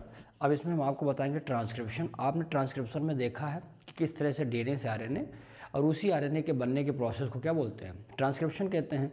ट्रांसक्रिप्शन होना समझ में आ गया, लेकिन अब उसके कुछ यूनिट हैं जिससे आप जानते हैं कि उसके यूनिट में क्या होते हैं। उसमें बहुत सारे यूनिट होते हैं जिसमें आपको प्रमोटर मिलेंगे, स्ट्रक्चरल जीन मिलेगा और साथ ही साथ उसमें क्या मिलेगा, एक टर्मिनेटर मिलेगा। ठीक है ना। प्रोसेस जब शुरू होता है दोस्त, तो प्रोसेस के शुरू होने पर हम देखेंगे उसके कई सारे रूप होते हैं, उन्हीं रूपों को समझने की आवश्यकता है। आइए समझ लेते हैं क्या है ये। देखो, ट्रांसक्रिप्शन यूनिट में बताइए दोस्त कि it's a fragment of DNA, यानी इसमें एक फ्रेगमेंट होता है, यही फ्रेगमेंट जो पार्टिसिपेट करेगा किसमें, ट्रांसक्रिप्शन में। इसी को हम लोग बोलते हैं क्या, ट्रांसक्रिप्शनल यूनिट कहा जाता है। हमेशा ध्यान रखिएगा 5 to 3 प्राइम में ट्रांसक्रिप्शन स्टार्ट होता है और 3 to 5 प्राइम जो होता है इसका अपोजिट जो होता है ये हमारा टेम्पलेट के रूप में जाना जाता है। ठीक है, अगला देखेंगे। पहला प्रमोटर दोस्त क्या होता है, ये आरएनए पॉलीमरेज के साथ बाइंड कर लेता है, हालांकि इसमें सिग्मा फैक्टर भी लगेगा, अभी बताते हैं। दूसरा है स्ट्रक्चरल जीन, यह डीएनए का वह पार्ट होता है दोस्त जो कन्वर्टेड हो जाता है किसमें, आरएनए में हो जाता है। थर्ड में टर्मिनेटर, यानी ये बताता है कि अब आगे आपको रेप्लिकेशन करने की आवश्यकता या ट्रांसक्रिप्शन करने की आवश्यकता नहीं है, वो रोक देगा, उसको टर्मिनेट कर देगा। रो फैक्टर का इस्तेमाल होगा प्रोकैरियोट के केस में। आइए समझेंगे। हमने दिखा दिया, ये यहाँ पर टेम्पलेट दिखाया, ये 3 प्राइम से 5 दिखाया, ये 5 to 3 दिखाया। यहाँ 3 से 5 प्राइम को हम लोग बोलते हैं टेम्पलेट स्टैंड और 5 to 3 प्राइम को कोडिंग स्टैंड कहा जाता है। ये ध्यान रखना है दोस्त। ये हमारा 3 जो 5 प्राइम है इसको प्रमोटर कहा जाता है और जो 3 प्राइम होता है दोस्त इसको हम टर्मिनेटर के रूप में भी जानते हैं। सही बात, आगे समझिएगा। इसमें बताया गया दोस्त किस प्रोसेस में कितने प्रोसेस है, इसमें 3 है, इनिशिएशन, इलोंगेशन और टर्मिनेशन। देखिए इलोंगेशन, इनिशिएशन मतलब जब वो ट्रांसक्रिप्शन की प्रोसेस शुरू होती है, शुरू होने के लिए बस 2 चीज़ चाहिए, एक तो आरएनए पॉलीमरेज चाहिए और उसके साथ सिग्मा फैक्टर लगा दो और ये जाकर के हमारे प्रमोटर से आकर के यहाँ पे क्या हो जाता है, ये बाइंड हो जाता है, यहाँ पर प्रोसेस चलना शुरू हो जाता है, खूब ज़्यादा बनते चले जाते हैं। अब यहाँ से आरएनए निकल जाएगा, यानी इलोंगेशन शुरू हो जाएगा। और इलोंगेशन मतलब हो गया कि सिग्मा फैक्टर अब यहाँ से सेपरेट हो गया, बाहर निकल गया, उसका काम खत्म, बस वो केवल स्टार्टम था, शुरुआत करा के चला गया। ठीक है। थर्ड में देखेंगे टर्मिनेशन क्या करता है। टर्मिनेशन में दोस्तों क्या होता है कि फाइनली यहाँ पे आरएनए हमारा रिलीज हो जाता है, खत्म, निकल आया। फिर यहाँ कैसे निकला, अब पॉलीमरेज एंजाइम हमारा रो फैक्टर के साथ क्या करता है, कंबाइन कर लेता है, जिससे वो फैक्टर क्या होते हैं, रुक जाते हैं, आगे प्रोसेस को कंट्रोल कर लिया जाता है। इस फैक्टर में इसी को टर्मिनेटर कहा जाता है, अर्थात आगे प्रोसेस करने से क्या कर देगा, डिमिनिश कर देगा, रोक देगा। ये है प्रोकैरियोट में। जब यूकैरियोट की बात करते हो अपने में थोड़ा सा कॉम्प्लेक्सिटी आ जाती है, इसमें पॉलीमरेज एक नहीं है, 2-3 है। जैसे आरएनए पॉलीमरेज फर्स्ट जो आरएनए बनाते हैं, RNA polymerase second hnRNA heteronuclear RNA बनाता है। ठीक है ना। और बाद में ही कन्वर्ट हो जाता है किसमें, एमआरएनए में। ये जब तक है, जब तक ध्यान रखिएगा ये इमेच्योर्ड है, जब एमआरएनए बन जाएगा वो हमें चाहिए होता है, ये मैच्योरेशन के बाद बनता है। एक होता है आरएनए पॉलीमरेज थर्ड जो ट्रांसफर आरएनए बनाता है, हालांकि इसमें एसएनआरएनए भी बनता है, वो सब स्मॉलर न्यूक्लियर आरएनए वगैरह सब इसमें पाए जाते हैं। आप समझेंगे क्या है प्रोसेस। इसमें दोस्त क्या होता है, ये 5 to 3 प्राइम जो होता है, 5 प्राइम पर यहाँ पर क्या पाया जाता है, यहाँ पे कैपिंग होती है। कैपिंग मीन्स होता है इसमें मेथियोनिन ग्वानोसिन ट्राइफॉस्फेट लगा रहता है और यहाँ पर कई सारे इसके यूनिट पाए जाते हैं जो आप देखेंगे इंट्रॉन और एक्सॉन। इंट्रॉन और एक्सॉन ये हमें पाए जाते हैं। यहाँ पर देखेंगे तीसरा प्राइम जो रहता है ये हमें इमेच्योर्ड एचएनआरएनए है, यानी हमको अभी इमेच्योरिटी की अवस्था में हमें एमआरएनए नहीं मिला जो हमें चाहिए होता है, यही क्यों कॉम्प्लेक्सिटी है। वहाँ पर एमआरएनए डायरेक्ट मिला था, लेकिन यूकैरियोट में एमआरएनए अगर चाहिए तो पहले आपको हेटेरोन्यूक्लियर आपको बनाना है mRNA, then you can change into the mRNA. तो यहाँ पर हमें अभी इमेच्योर बना। फिर दूसरे स्टेप में देखा प्रोसेस वही है 5 to 3 प्राइम, यहाँ मेथियोनिन ग्वानोसिन ट्राइफॉस्फेट लगा हुआ है। अब यहाँ 3 प्राइम पर देखेंगे पॉलीन्यूक्लियोटाइड टेल होता है जिसमें 200 से 300 एडेनिलेट या एडेनिन पाया जाता है। ये हमारे सब प्रोटीन यहाँ पर दिखाए गए हैं, सब अलग होना शुरू हो जाते हैं, जिसको स्प्लाइसोसोम कहते हैं। यानी वहाँ इंट्रॉन वाले भाग को हटाना है, क्योंकि आपको पता है कि एक्सॉन प्रोटीन बनाता है, intron is a non functional, तो उसको निकाल दो। तो इंट्रॉन को रिमूव करना, the remove of the intron इस कॉल्ड था स्प्लाइसिंग या स्प्लाइसोसोम प्रोसेस को कहते हैं। ठीक है। नेक्स्ट अब 5 to 3 वही है, मेथियोनिन ग्वानोसिन ट्राइफॉस्फेट है। फाइनली हमारा ये मैच्योर्ड आरएनए बन के तैयार हो जाता है। तो ये प्रोसेस है जिसके थ्रू दोस्त हम लोग क्या करते हैं, इस पूरे ट्रांसक्रिप्शन को अच्छे से समझ लेते हैं। सही है, चलिए अब इसके बाद हम आपको बताते हैं जेनेटिक कोड क्या होता है। इसको स्क्रीनशॉट लीजिए।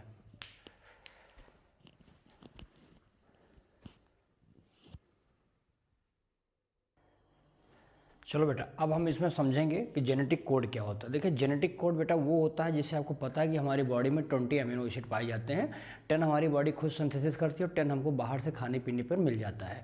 सवाल ये है कि सर 20 अमीनो एसिड है, किस तरह से ये काम करेगा, क्या ये हमारे चारों बेस पेयर पर सेट हो पाएगा कि नहीं हो पाएगा। आपको पता है कि हमारे बॉडी में कितने बेस पेयर थे, अभी आपको पढ़ाया था AUGC 4।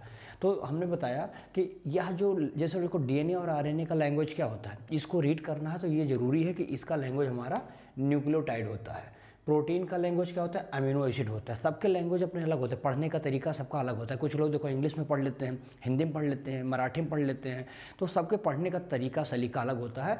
ऐसे ही हमारे मॉलिक्यूलर भी ऐसे होते हैं कि इनके पढ़ने का तरीका अलग अलग होता है। DNA और RNA का तरीका न्यूक्लियोटाइड, प्रोटीन का क्या होता है, अमीनो एसिड होता है। ठीक है, हम देखेंगे जॉर्ज गैमो जो था सबसे पहली मरतबा जेनेटिक कोड के बारे में बताया था कि हाँ ये ट्रिपलेट फॉर्म में होते हैं। लेकिन ट्रिपलेट फॉर्म में होना कैसे, जब तुम्हारे पास AUGC है तो उन्होंने कहा ये कोड करता है फॉर द 1 अमीनो एसिड, सिर्फ एक अमीनो एसिड को कोड करता है। चूँकि हमारे पास 20 थे, मैंने बताया 20 हमारे पास अमीनो एसिड हैं।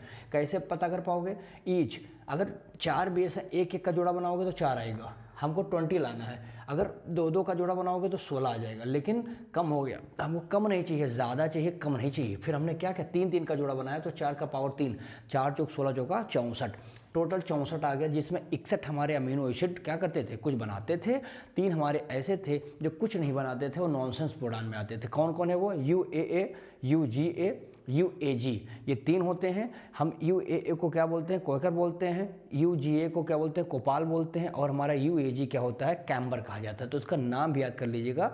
कभी कभी जो हमारे नॉनसेंस होते हैं या जो कह लीजिए कि बिना कोई कोड किए वाले अमीनो एसिड जो होते हैं वो का नाम क्या होता है, तो जानकारी रखना है। कुछ विशेष साइलेंट फीचर बता देता हूँ। देखिए, एक कोडान हमेशा कोड करता है एक अमीनो एसिड को, इस प्रॉपर्टी को बोलते हैं डिजेनरेसी कहते हैं। हमेशा एक ट्रिपलेट फॉर्म में होते हैं, ये कॉमनलेस होते हैं। आप देखेंगे AUGCTUAA ऐसे होगा, कहीं बीच में कॉमन ही लगेगा, तो ये कॉमनलेस होते हैं। AUG हमेशा ध्यान रखिएगा इनिशिएटर होता है, यही शुरुआत कराता है, इनिशिएशन है जो मेथियोनिन को बनाता है, मेथियोनिन को बनाता है। फिर देखेंगे स्टॉप कोडान इसमें पाए जाते हैं, 3 होते हैं, वो दिखा दिया है मैंने कहाँ पर, UAA, UGA और हमारा कौन सा UAG है, ठीक है ना, कैम्बलर वाला। ये यूनिवर्सल होते हैं, यानी चाहे बैक्टीरिया में चाहे ह्यूमन में, जैसे UU है ये हमारा फेनिल एनिलीन बनाता है, बैक्टीरिया के केसेस में बनाता है, साथ ही साथ ह्यूमन के केस में भी बनाया जाता है। कुछ एक्सेप्शन है, जैसे माइटोकॉन्ड्रिया के केस में एक्सेप्शन होता है, साथ ही साथ हमारा प्रोटोजोन्स के केस में एक्सेप्शन है, बाकी सब सही है। देख लीजिए चारों बेस को दिखा दिया, UCAG, UCAG। अब हमने क्या किया, इसको कंप्लीट करना है। देखो एक बता देता हूँ, बाकी इसको जान लेना बहुत ईजी है। U है तो यहाँ जब उठाओगे बेटा तो क्या हो जाएगा, U देखो U है ना, यहाँ पर फिर U उठाओ, ये होते चले जाएंगे। फिर देखो इसी को हम उठा करके फिर इनके साथ कराएंगे, यानी इस तरह से पूरा कवर हम चार्ट जब भर ले जाएंगे तो हमारे पास टोटल आ जाएंगे कितने, 64 आ जाएंगे, जिसमें 61 हमारे अमीनो एसिड बना देंगे और 3 हमारे नहीं बनाएंगे, जिसको हम नॉनसेंस बोलते हैं, या फिर कोई प्रकार का अमीनो एसिड नहीं बनाता। ठीक है, इतनी बात हमें लगता है कि बहुत ईजी है। देखो इसको बनाया इसलिए नहीं क्योंकि बहुत आसान है, बच्चे सब बना लोगे, इसमें कुछ नहीं बेटा, टाइम इसमें वेस्ट करने का कोई मतलब नहीं है।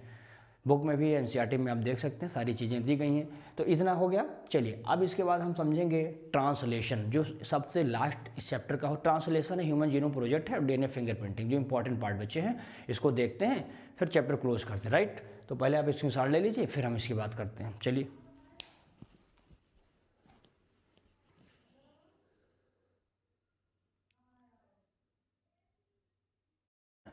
चलो बेटा आगे इसमें देखते हैं। अब इसमें हम बात करने वाले हैं ट्रांसलेशन के बारे में। आपको पता होगा कि ट्रांसलेशन बेटा एक ऐसी व्यवस्था है जिसमें प्रोटीन बनना है। आपको जानकारी होना है कि मैसेंजर RNA होता है साहब, DNA से mRNA, mRNA से प्रोटीन बनना, ये प्रोसेस हमारा ट्रांसलेशन होता है, प्रोटीन बन जाना। अब सवाल ये है कि क्या mRNA का दोनों स्टैंड हमारा मतलब DNA का जो है, जैसे DNA है, mRNA है, mRNA से प्रोटीन बनना, ये प्रोसेस को आपने पढ़ा होगा, सेंट्रल डोग्मा भी बोलते हैं। राइट, अब यहाँ पर समझना ये है कि ये सर कैसे किस तरह से पूरी की पूरी ट्रांसलेशन की प्रोसेस कंप्लीट होती है, इसमें आरएनए का क्या रोल होता है, इसमें राइबोसोम का क्या रोल होता है, और किस प्रकार से टीआरएनए, एमआरएनए, आरआरएनए सब मिल करके इस प्रोसेस को कंप्लीट करते हैं, इसी चीज़ को समझने की आवश्यकता है। तो आइए समझ लेते हैं। इसमें इंपॉर्टेंट बात पहले ये आपको बताता हूँ बेटा, जिसमें आपको बताना है कि यह जो है ट्रांसलेशन बेटा स्पेशली ध्यान रखना कि ये एवरी टाइप आरएनए का इस्तेमाल करता है। समझ में आई बात? अब एवरी टाइप जब आरएनए का इस्तेमाल कोई आपसे पूछेगा तो आपको समझ जाना है कि भाई यहाँ पर राइबोसोमल की बातें कर रहे होंगे, टीआरएनए तो मेन मुखिया है, ग्लोबल शेप्ड का है, और एमआरएनए तो वो है जो एक जगह देता है जिसके ऊपर हम राइबोसोम के यूनिट को चिपका कर रखते हैं। हालांकि वो कैल्शियम की हेल्प से हम उसको सेपरेट करने का भी काम करते हैं। जैसे सर कैसे, जैसे अगर आपसे कहा जाए तो कहिए सर जो एमआरएनए है, ठीक है ना, नंबर 1 ऐसे डाल दो इसको, एमआरएनए है, क्या करता है भैया? तो बताइए, यह एक टेम्पलेट का काम करता है। क्या करता है? एक टेम्पलेट बनाता है फॉर प्रोटीन सिंथेसिस, यानी प्रोटीन बनाने के लिए एक टेम्पलेट का रूप धारण करने के लिए हमें किसकी जरूरत पड़ती है? एमआरएनए का। आरआरएनए बेटा कोई पूछे, स्ट्रक्चरल आरएनए है, ये आरआरएनए। तो दोस्त ये ध्यान देना है कि ये हमारे लिए क्या है? एक स्ट्रक्चरल रोल अदा करता है, स्ट्रक्चरल रोल इसका है ना। किसके लिए वैसे करता होगा स्ट्रक्चरल रोल? राइबोसोम के लिए, राइबोसोम। क्योंकि आपने एक चीज़ सुना होगा कि ribosome is a factory of the protein synthesis. Ribosome ही है दोस्त जो क्या बनाता है? प्रोटीन फैक्ट्री करता है, और प्रोटीन बनाते बनाते खूब ज़्यादा काम करता है, जिससे हमारा फाइनली बन के प्रोटीन तैयार हो जाता है। फाइनली लेते हैं जिसका नाम हो जाएगा टीआरएनए। यहाँ लिख दिया हूँ थोड़ा और सही से क्लियर हो जाए। देखो टीआरएनए, तीसरा ट्रांसफर आरएनए। क्या ये? Transfer RNA. अब सवाल होना चाहिए सर क्या ट्रांसफर कर रहा है? क्या ट्रांसपोर्टिंग सिस्टम इसके पास है? नहीं, ये जो बेटा ट्रांसफर कर रहा है, ये ध्यान रखना है कि ये स्पेशली ये काम करता है किस चीज़ को? यह एक प्रकार से रीड करता है बेटा, रीड करता है जेनेटिक कोड को। कहाँ पर? On mRNA. एमआरएनए पर बेटा जो जेनेटिक कोड पाया जाता है उसको रीड करता है, और क्या लाता है? Bring specific amino acid. कहाँ से? फ्रॉम साइटोप्लाज्म से। साइटोप्लाज्म से बीन करके छाट करके स्पेशल टाइप के अमीनो एसिड ला करके और वहीं पर रख देता है, जिससे हम देख लेते हैं कि कौन सा स्पेसिफिक प्रोटीन बनने वाला है। तो ये चीज़ें दोस्त कहीं ना कहीं तीनों हमारे जो आरएनए हैं ये इन्वॉल्व होते हैं और ये काम को अंजाम देते हैं। जैसे मैं अगर एक छोटा सा एग्जाम्पल लेकर के आपको बताऊँ, यहाँ पे देखो इसको ऐसे बताइए। यहाँ पर मैं एक छोटा सा एग्जाम्पल लेकर के समझाने की कोशिश करूँगा ताकि आपको समझ में आ जाए। देखो जैसे मान लेता हूँ, ठीक है ना, ध्यान से समझना।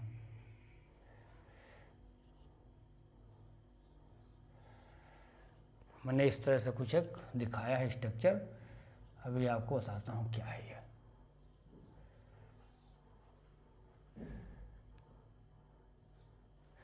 सवालिया देखिए भैया, बहुत ध्यान से समझिएगा। ये हमारा 5 prime, this is the 3 prime, now this is 5, this is 3।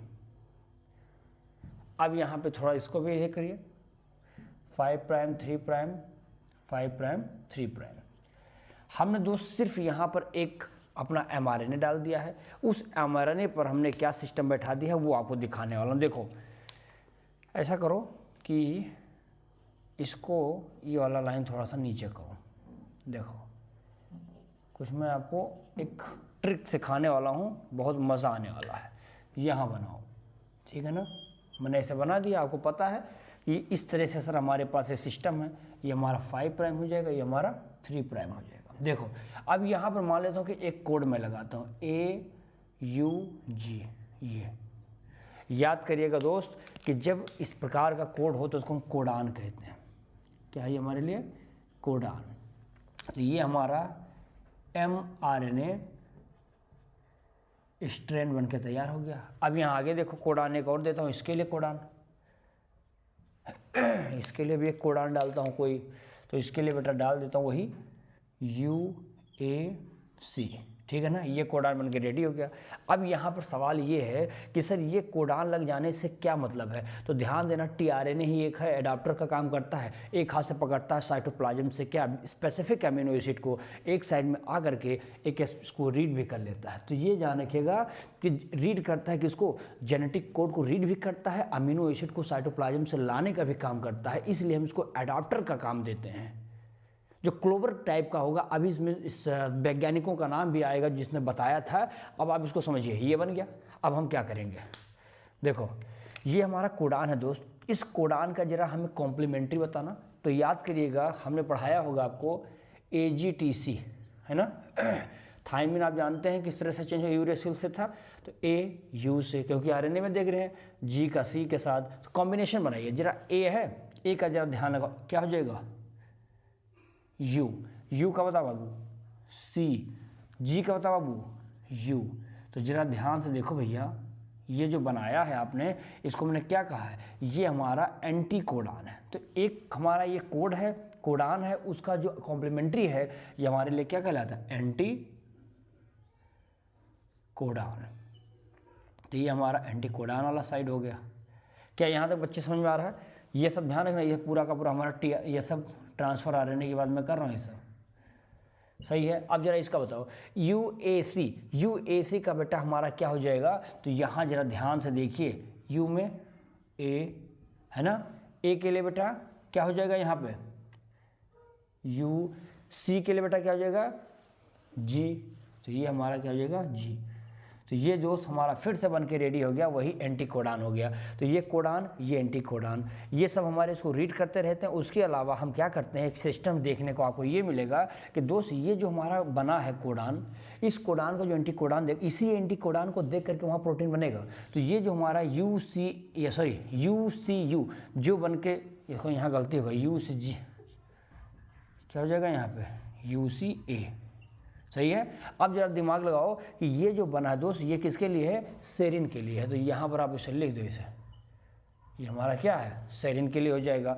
अब यहाँ पर जो ये सिस्टम आया है, इसके लिए एक चीज़ लिखना पड़ेगा आपको कि ये जो एक्सेप्टर इंड होता है, किसको? ये लिख लो, एमिनो एसिड एक्सेप्टर इंड है ये। तो याद करिएगा, यहीं से पकड़ पकड़ के रखता है, क्योंकि ये नीचे देख करके फिर उसको रीड करेगा। जब ये रीड करेगा टीआरएन, तो जान जाएगा कि हाँ ये तो ये वाला अमीनो एसिड लाना है, और ला करके छोड़ जाता है, खूब ज़्यादा छोड़ के चला जाएगा। अब यहाँ देखो, जैसे ये वाला है, तो ये हमारा किसके लिए बेटा? टायरिसिन के लिए है। तो यहाँ लिखो क्या? टायरिसिन, इस तरह से यहाँ पर इसको सर्कल कर दिया ताकि अमीनो एसिड पता चल जाए, ठीक है ना। तो ये ध्यान रखना है कि इस तरह से यहाँ पर दोस्त हमारे लिए क्या हो जाता है, यहाँ लिख लो इसे पॉइंट वाइज बनाइए कि सर जो एंटी कोडान है, जो एंटी कोडान है ये हमारा complementary to codon and codon can identify या आइडेंटिफाइड, किसको बेटा आइडेंटिफाई करता है? तो बताइए, identify, read the codes and bring relevant amino acid. ये चीज़ ध्यान रखना है कि एक स्पेसिफिक mRNA पे काम होता है भाई, ये स्पेसिफिक mRNA पर एक स्पेसिफिक अमीनो एसिड आकर के जुड़ जाता है। आई होप कि ये छोटी बात आपको समझ में आ गई होगी। इतना बात सही है। तो ये चीज़ दोस्त हम क्या बताते हैं, ये ट्रांसलेशन का एक कह लीजिए इम्पॉर्टेंट पार्ट यहीं से शुरुआत हो जाता है, जिसके विषय में आपने अच्छे से देख लिया होगा। और याद करिएगा दोस्त, टीआरएनए अगर आपसे कोई पूछता है तो यहाँ से नोट बना लो चाहो तो, ये कि सर टीआरएनए का 2 डायमेंशनल स्ट्रक्चर, 2D स्ट्रक्चर है ना। 2D स्ट्रक्चर कैसा था तो याद करिएगा, क्लोवर लीफ स्ट्रक्चर। किसने दिया था बेटा? एक साइंटिस्ट है हॉली।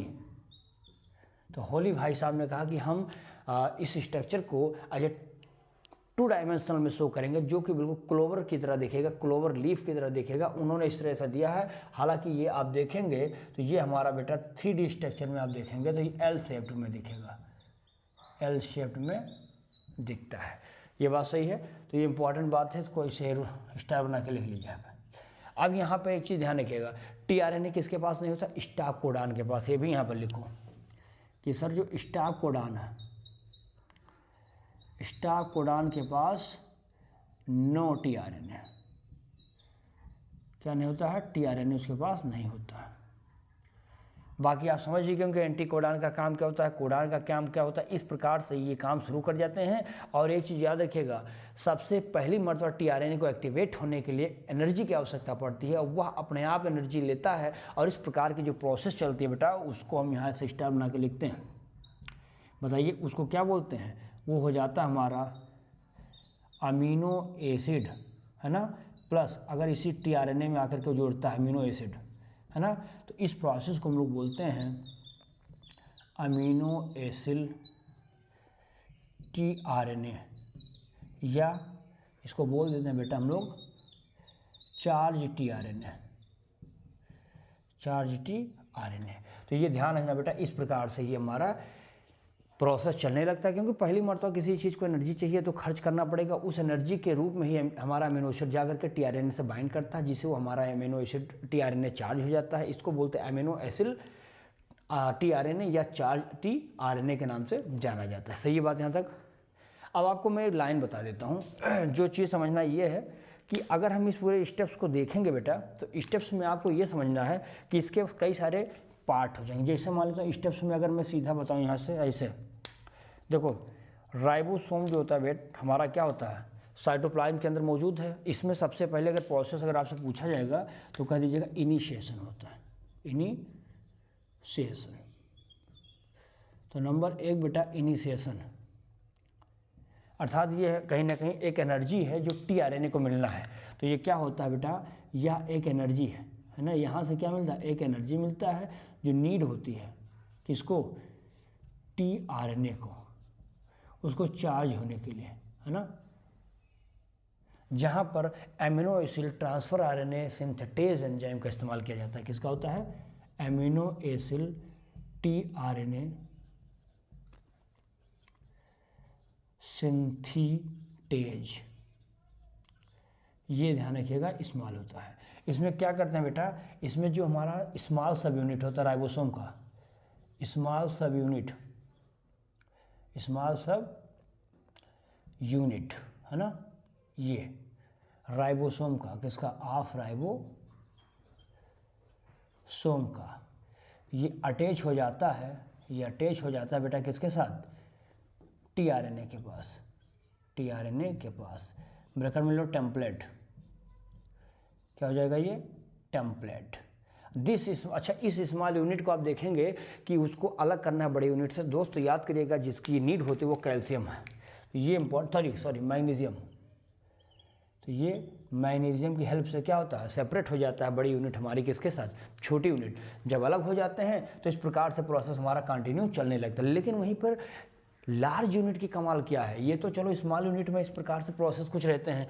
जब बेटा तुम लार्ज यूनिट में बताते हो, ध्यान देना इसको, कि जो लार्ज यूनिट है राइबोसोम की, इसकी विशेष बात ये होती है कि दोस्त इसमें आपको मिलेगा कुछ इंपॉर्टेंट बात। देखो इसमें ए साइड मिलेगा, ए साइड मिलता है, जिसको एक्सेप्टर भी कहते हैं।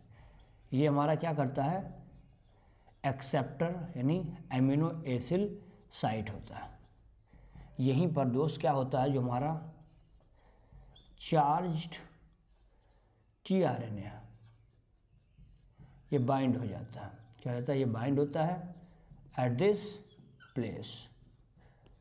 तो पहले तो हमारा जो अभी तक ट्रांसफर आरएनए चार्ज होता है अमीनो एसिड सिंथेसेज एंजाइम की वजह से, अब वो ले जा करके इसी ए साइड पर बड़ी वाली यूनिट जो राइबोसोम की वहीं पर ले जा करके वो एक्सेप्ट कर लेता है, नहीं उसको क्या होता है वो अटैच हो जाता है।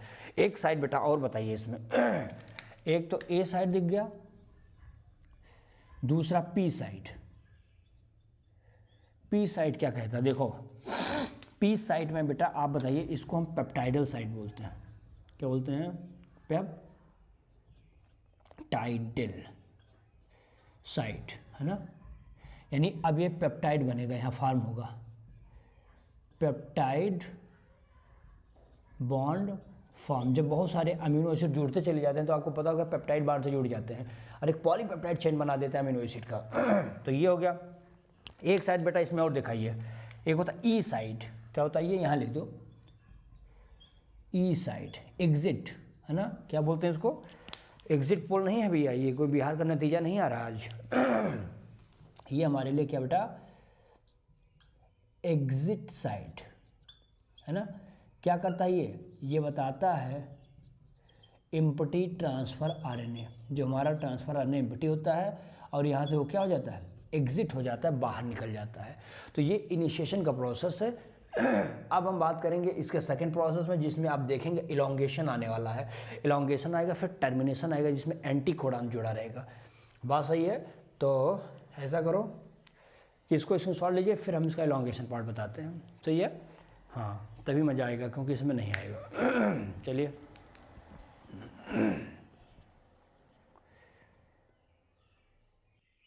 चलो बेटा, अब इसमें थोड़ा सा दूसरा स्टेप समझ लेते हैं।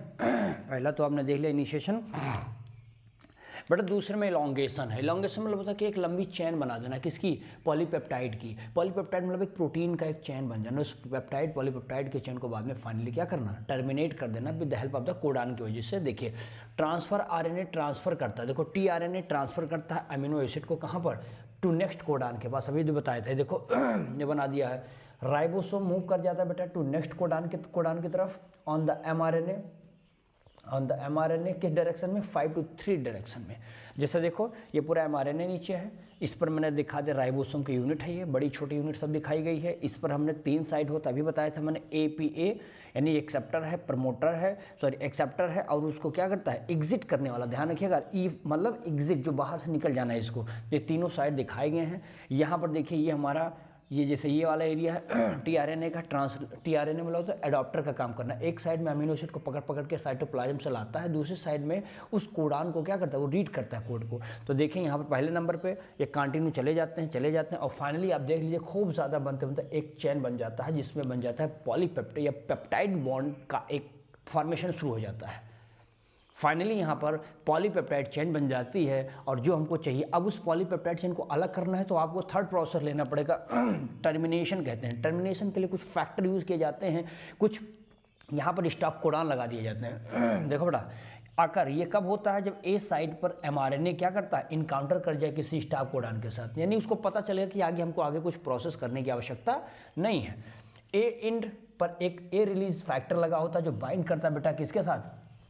स्टॉप कोडान के साथ। एंड फाइनली आप देखेंगे जो कि टर्मिनेट कर देता है ट्रांसलेशन को रोक देगा कि भाई सब मत रुकिए। जो लीड करता है किस चीज़ को? डिसोसिएशन ऑफ राइबोसोम, यानी फाइनली ये राइबोसोम को डिसोशिएट कर देता है उस सब यूनिट को, एंड पॉलीपेप्टाइड जो होता है उसको रिलीज कर देता है। राइट तो ये प्रोसेस हमारा हो जाता है ट्रांसलेशन का। अब हम समझने वाले हैं बेटा इसमें जो सबसे इंपॉर्टेंट है, इसमें कुछ जैसे लाइकोपिरॉन मॉडल आने वाला है अभी कुछ समय बाद। फिर आप पहले आप समझ लीजिए कि रेगुलेशन ऑफ जीन कैसे रेगुलेट किया जाता है, किसी भी जीन के एक्सप्रेशन को वो समझना है। स्पेशली इसमें प्रो यूकैरियोट में हम लोगों को लैक्टोज को लेकर चलना है, जिसमें कई सारे स्ट्रक्चरल जीन होंगे, क्या प्रमोटर होगा, ऑपरेटर होगा, रिप्रेशर होगा, यानी हम इसको समझेंगे। आप इसको इसमें सॉल्व ले लीजिए।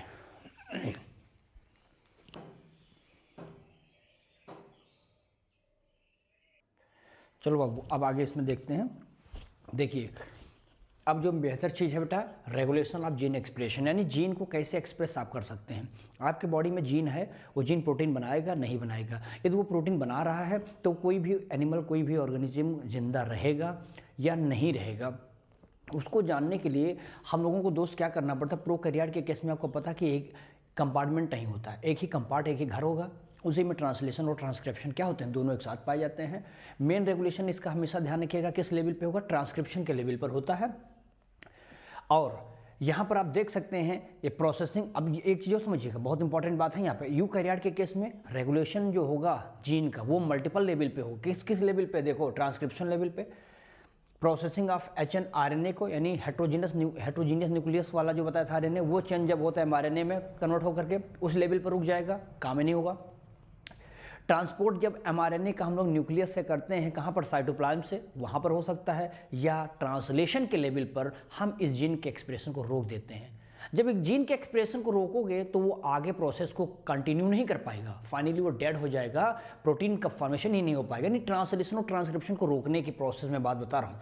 देखिए मोनोसिस्टोनिक और पॉलीसिस्टोनिक, मोनो माने एक, जब एक जीन मल्टीपल कैरेक्टर को हैंडल करता हो, पॉली मतलब होता है, सॉरी, मोनो में एक gene one protein, one gene many protein, ये ध्यान रखिएगा। जैसे लिखा है यूकैरियोट के केस में, मोनो में हम लोग, अच्छा हम लोगों में ध्यान रखिएगा मोनो होता है, क्योंकि हमारे शरीर में एक जीन है, एक प्रोटीन बना है। अच्छा है, पता लगा एक ही जीन हो जाए बहुत प्रोटीन बना दे तो पता लगा म्यूटेशन हो जाए, तो वो नहीं करना है। पॉली प्रोकैरियोट में होने दो जितना होना, लेकिन हमारे में मोनो होगा, यानी कि हम one promoter and operator control होते हैं expression by the single gene. एक सिंगल जीन होगा जो दोनों को कंट्रोल कर लेगा।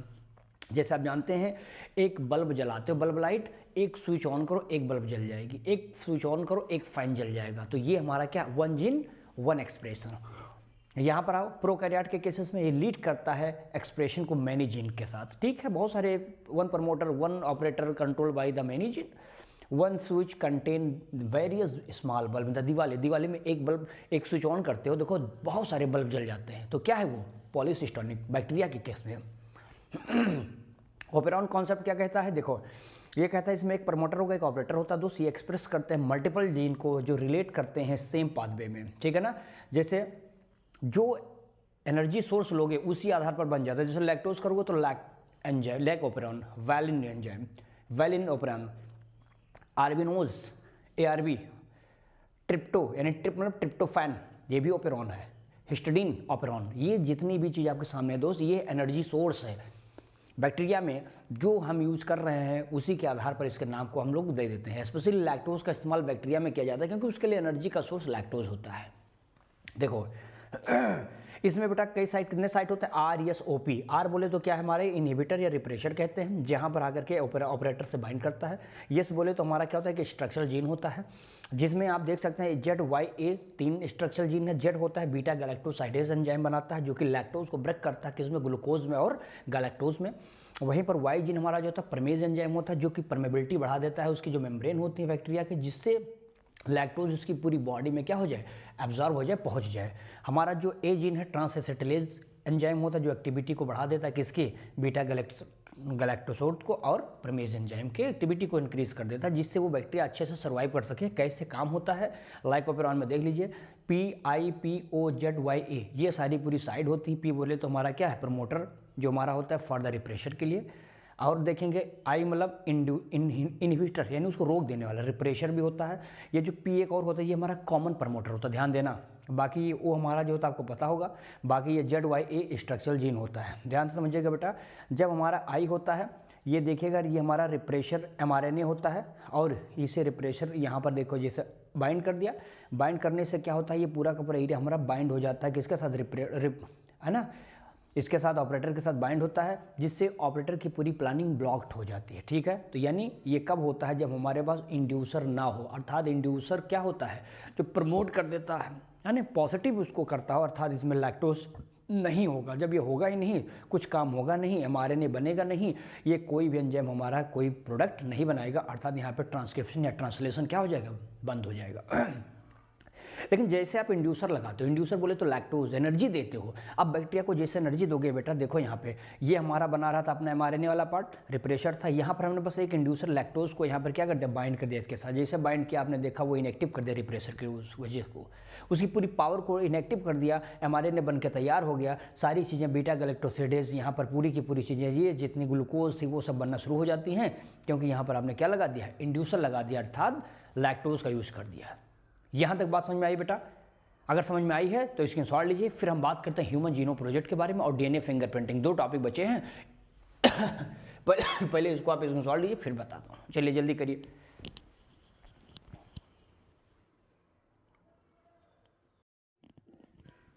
चलो बेटा आगे इसमें हम देखेंगे। देखिए ह्यूमन जीनोम प्रोजेक्ट। देखिए ह्यूमन जीनोम प्रोजेक्ट मतलब जीनोम क्या होता है, जितने भी हमारे हैप्लॉइड सेट ऑफ क्रोमोसोम होते हैं, यानी 22 पेयर जो होते हैं, यानी कि हमारे पास एक प्रकार से 22 ऑटोसोम जो क्रोमोसोम होते हैं उन्हीं का तो खेल हो रहा है ना। ये दोनों में मेल फीमेल में बराबर होते हैं, वही चीज़ें आपको बताना है। क्योंकि एक मेगा प्रोजेक्ट है 1990 से लगा के 2003 तक चला था। हालांकि क्रोमोसोम नंबर 1 में थोड़ी ज़्यादा वर्क किया गया था, इसलिए 2006 में ये माना जाता समाप्त। ठीक है ना। तो मेगा प्रोजेक्ट क्यों कहते हैं, देखिए इसमें सिंपल बता देंगे बेटा कि जो जीनोम होता है, जीनोम क्या है, जीनोम में आप बता देंगे इंटायर डीएनए जो हैप्लॉइड होते हैं, ठीक है ना, इन्हीं को बोलते हैं। अर्थात हमारे जो 22 पेयर होते हैं क्रोमोसोम, इनकी बात मैं करता हूँ, जो कि क्या होते हैं, ये ऑटोसोम होते हैं। ठीक है ना, ये ऑटोसोम होते हैं। किसी भी ऑर्गेनिज्म के बारे में बात कर सकता हूँ, याद रखिएगा। एक चीज़ और समझना है इसमें ये बताना है कि ये हमेशा कॉमन होता है, ये कॉमन होता है X+Y में। अर्थात इसमें हम दोनों में कॉमन बताएंगे, क्योंकि आपने देखा होगा कि कितने पेयर होते हैं, 23 होते हैं। 22 हमारे ऑटोसोम होते हैं, 1 पेयर हमारा एलोसोम होता है जो कि सेक्स क्रोमोसोम होता है। 22 पेयर जो होता है ऑटोसोम मेल एंड फीमेल में क्या होते हैं, ये सेम होते हैं। ठीक है, कोई दिक्कत यहाँ तक, इक्वलिटी के साथ एक काम करते हैं। ठीक है ना, सही है। देखो अब बताएंगे हम इसमें एक पॉइंट और समझा देंगे। सर ये क्या है, एक मेगा प्रोजेक्ट। क्या ये एक मेगा प्रोजेक्ट। बेटा एक चीज़ आपको ध्यान रखना है, जब किसी शब्द के सामने मेगा प्रोजेक्ट लग जाए, यानी कि उसको बहुत ही बड़े लेवल पर काम किया गया था, इसलिए मैंने इसको कहा कि ये मेगा प्रोजेक्ट होता है। इस चीज़ को ध्यान रखना। कब से, 1990 से लगा करके इनका खेल कब से चला होगा, 2003 तक। सोचिए कई साल लगा होगा, टोटल काउंट करिए 13 साल लगता है, जिसमें आप लेकिन एक चीज़ समझिएगा, जो सीक्वेंसिंग था, सीक्वेंसिंग ऑफ क्रोमोसोम नंबर 1, ये थोड़ा टफ था, इसलिए ये गया है 2000 कहाँ तक, 6 तक चला गया। तो पूछा जाता है कि सर 13 वर्ष का जो था मेगा प्रोजेक्ट के नाम से जाना जाता है, तो 2006 में क्यों गया। जो सीक्वेंसिंग हमारा क्रोमोसोम नंबर 1 का था, ये काफ़ी टफ था। इसको कंप्लीट करने के लिए समय हमको लेना पड़ा, कब तक, 2006 तक लेना पड़ा। ये चीज़ें ध्यान में रखना है, ठीक है ना। अच्छा, अब क्या होता था कि जैसे बेटा इसमें एक चीज़ हमको ये समझना है कि जो जेनेटिक डाटा होता है, जो जेनेटिक डाटा होता है हमारे एक सिंगल सेल में, एक सिंगल सेल का डाटा का जेनेटिक आपको चाहिए बेटा, तो इसको हम क्या कहते हैं, चूँकि एक ह्यूज प्रॉब्लम, बहुत बड़ी नंबर में आते हैं, ध्यान रखना। जिस ह्यूज चीज़ों को करने के लिए दोस्त कहीं ना कहीं हमको ये नीड होता कि 3300, हमें कितना चाहिए, नीड होता हमें 3300 इतने बुक्स चाहिए। और कितने का, बुक्स ऑफ पेज कितना चाहिए भैया, ये इंपॉर्टेंट है, ये बुक्स हो गया, ठीक है ना। ये चीज़ें आपको चाहिए, इसको थोड़ा सा आपको समझना है कि इतने बड़े बड़े नंबर पे हमको इतना चाहिए। अब 3300 किताबें हैं, लेकिन हाँ एक जो पेज अभी बताया 1000। सोचिए 1000 पेज का 3300 किताब चाहिए। एक सेल को अगर हम चाहते हैं उसके जेनेटिक इन्फॉर्मेशन को अगर कलेक्ट करना है, then we have to do it like, ठीक है।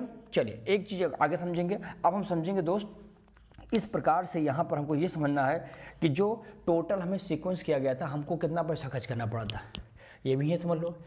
$3 खर्च करना पड़ता है आपको, अमेरिका का, ठीक है ना।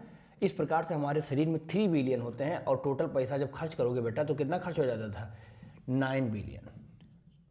यानी आपके अपने क्रोमोसोम को अपने जीन लेवल पर अगर उसकी एक मैपिंग चाहिए, तो इसके लिए आपको 9 बिलियन रुपया खर्च करना पड़ेगा, जिससे आपके शरीर के अंदर पूरी की पूरी ह्यूमन जीनोम जो प्रोजेक्ट होगा वो रेडी कर सकते हैं, ठीक है ना। इसके लिए बहुत सारी संस्थाएं जुड़ी हैं, उस संस्था का नाम जरूर मैं लिखूंगा यहाँ पर, क्योंकि ये कभी कभी पूछ लिया जाता है कि कौन सी इसमें लगती है। तो यूएस डिपार्टमेंट ऑफ एनर्जी है, जो यूएस डिपार्टमेंट है, उस यूएस डिपार्टमेंट ऑफ एनर्जी जो होती है, इसका इसमें बहुत बड़ा खेल होता है भाई, ठीक है ना। जिसमें आप समझ लीजिएगा national institute NIH, national institute of health NIH, bracket में लिख लो इसे, NIH, ठीक है ना, ये इंपॉर्टेंट है।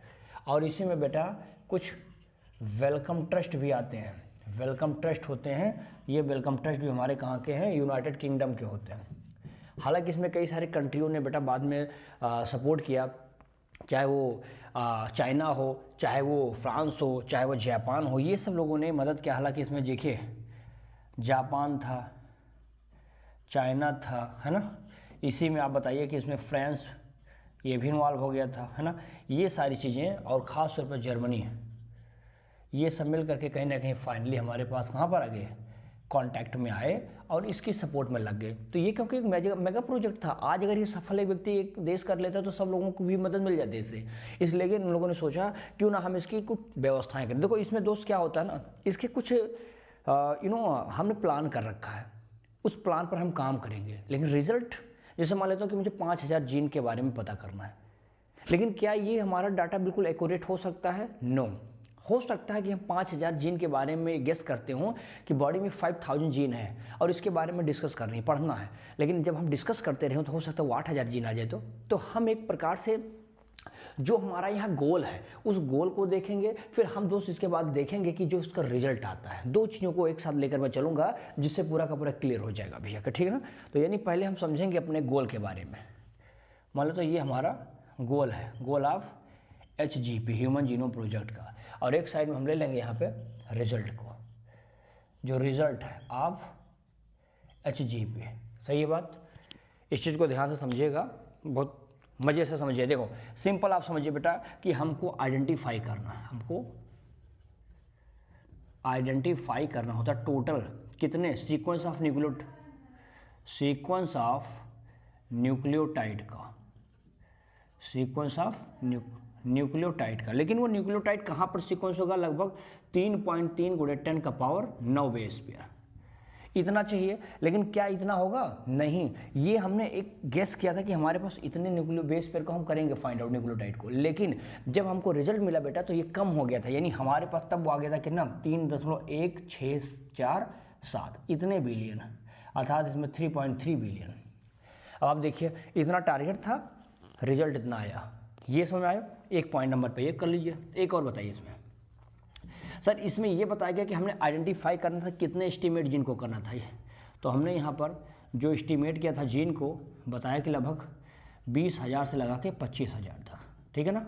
लेकिन याद करिएगा दोस्त कि यहाँ पर थोड़ा सा 20 से 25,000 हमने ये सोचा था कि हाँ इतने होंगे, इतने को एस्टिमेट करना है जीन को, लेकिन हमको जो फाइनली यहाँ पर मिला है ये टोटल नंबर में कितने मिल गए थे? टोटल 30,000 इतने जीन हमारे पास मिले थे, है ना। एवरेज जीन ध्यान रखिएगा, अगर आपसे एवरेज जीन पूछेगा तो कह दीजिए एवरेज जीन के पास कितने बेस पेयर होते हैं? 3000। अब जरा गैस करिए भैया कि एक जीन के पास, मैंने कहा 30,000 जीन को पढ़ना है, रीड करना था, ये आया रिजल्ट में, लेकिन एक जीन के पास कितना बेस पेयर है? 3000 बेस पेयर है। थोड़ा जरा 30,000 के पास, तो 30,000 × 3000 मल्टीप्लाई करो, न जाने कितने बेस पेयर का हमको फाइंड आउट करना है। लेकिन सबसे बड़े अगर पूछे जाए बेटा कि हाँ इसमें सबसे बड़ा भैया कौन सा लार्जेस्ट जीन है, तो इसका नाम होता है डेस्ट्रोफिन, है ना, डेस्ट्रोफिन। याद करिएगा इसमें 2.4 मिलियन, इतने ज़्यादा बेटा हमारे पास क्या होता है, ये बेस पेयर पाए जाते हैं। क्लियर हुआ ये पॉइंट। एक पॉइंट तीसरा इसमें समझे क्या कहना चाहते हैं लोग। इनका कहने का मतलब है कि इस प्रकार से इन्होंने अपनी पूरी की पूरी एक तैयारी कर दी, जिसका एक ब्रांच आया साइंस का जिसका नाम था इन्फॉर्मेटिक्स। क्यों? क्योंकि इनका दोस्त ये पूरा का पूरा इन्फॉर्मेशन कहाँ पर था? कंप्यूटर बेस पे था। कंप्यूटर डाटाबेस इस पर डिपेंड था, यानी एक ब्रांच तैयार हो गया साइंस में जिसका नाम पड़ गया बायो इन्फॉर्मेटिक्स के नाम से जाना जाता था। क्लियर है। इसमें देखिए एक चीज़ और समझिए सर, इसमें जो है क्रोमोसोम जो था नंबर 1, है ना, इसके पास सबसे ज़्यादा जीन थे। देखो इसके पास बेटा जीन की संख्या कितनी थी? 2968। और वाई क्रोमोसोम पर अगर आपसे पूछा जाएगा तो कह दीजिएगा सर यहाँ पर थोड़ा सा गड़बड़ाना है, यानी यहाँ पर हम 296 ले लेंगे, इतने ज़्यादा थे। तो देखिए पहला क्रोमोसोम पर लगा, इसीलिए 3 साल एक्स्ट्रा लगा था, क्योंकि एक जीन पर कितने थे? एक्स वाले पे 2968। फिर देखिए वाई पे 296। इतने लोगों को पढ़ना अपने आप में टफ था। एक चीज़ और ध्यान रखिएगा बेटा, लगभग 99.9% सभी लोगों का जो बेस पेयर है ये समान होता है, सेम है। जो चेंज होता है हमारा 0.1% का, यही चेंज है। और इसी चेंज की वजह से हम अपने माता पिता से, अपने और दोस्त यारों से सबसे अलग दिखाई पड़ते हैं। तो ये चीज़ ध्यान रखना, हमारा, आपका, दुनिया का किसी व्यक्ति का 99.99% सारा बेस पेयर क्या है, न्यूक्लियोटाइड सब सेम होते हैं। बस जो अंतर होता है 0.1 का अंतर होता है, इसी वजह से हमारे अंदर थोड़ी बहुत क्या है, चेंजेस दिखाई पड़ते हैं। सही बात। चलिए अब इसमें देखेंगे, इसको और अलग अलग फील्ड में यूज़ किया गया है। जैसे कि आप देखेंगे इसको फार्मा में यूज़ किया गया है, एग्रीकल्चर में भी यूज़ किया गया है। ये चीज़ें ध्यान रखिएगा। तो मुझे लगता है कि ये सब चीज़ें अलग अलग फील्डों में कहीं ना कहीं लोगों ने ह्यूमन जीनोम प्रोजेक्ट के बारे में जब समझ लिया, पढ़ लिए, तो उनको लगा कि हम और जगह पर भी यूज़ करेंगे, ह्यूमन के अलावा भी करेंगे।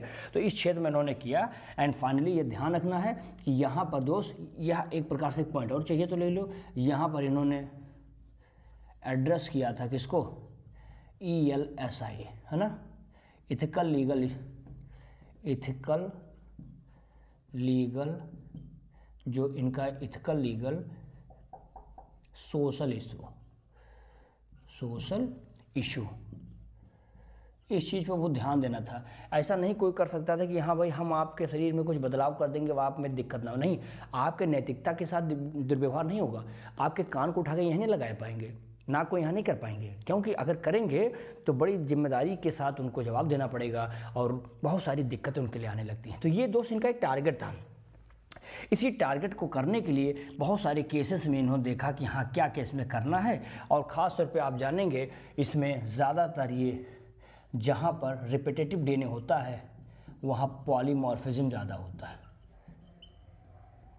पॉलीमॉर्फिज्म ज़्यादा होगा तो ज़्यादा सही से उसको फाइंड आउट करना आसान हो जाता है हमारे लिए। ठीक है, तो ये इसका एक छोटा सा हमें लगता है कि एक बैकग्राउंड आपको बता दिया कि कैसे क्या करना होता है ह्यूमन जीनोम प्रोजेक्ट के अंतर्गत। ठीक है ना, इसके शॉर्ट ले ले।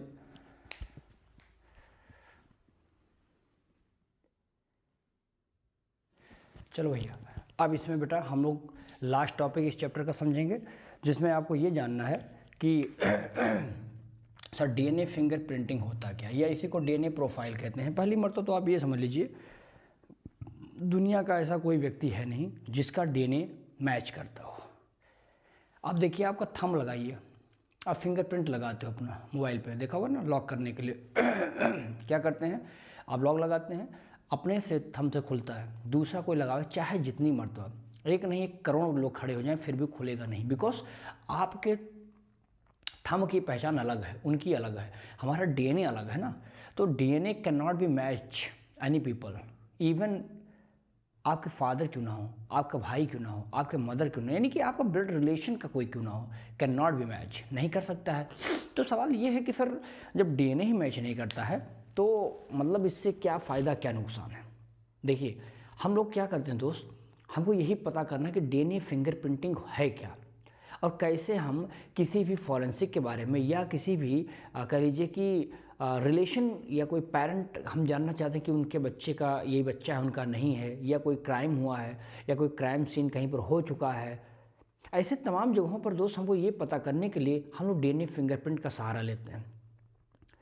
ये बात एलेक्स जेफरी ने सबसे पहली मरतबा इस चीज़ के बारे में डिस्कस किया, और उन्होंने बताया कि दोस्त ये जो है 1985 में एलेक्स जेफरी के दिमाग में सवाल आया कि हम क्यों ना ये पता करने की कोशिश करें वो व्यक्ति कोई हो वहाँ पे ना हो डजंट मैटर, लेकिन हम उसके कोई सैंपल को ले लें, चाहे वो सीमेन हो, चाहे वो हेयर रूट हो, चाहे वो स्किन हो, या चाहे उसके बॉडी का एक ब्लड क्यों ना हो, इन चीज़ों में भी डीएनए होता है। क्यों ना हम इन तीनों या किसी भी चीज़ को पा करके हम उस व्यक्ति के बारे में पता कर लें जिस व्यक्ति के विषय में जो घर वाले हैं, जो लोग हैं, वो सस्पेक्ट करते हों, जिसके ऊपर उन डाउट हो कि हाँ ये हो सकते हैं।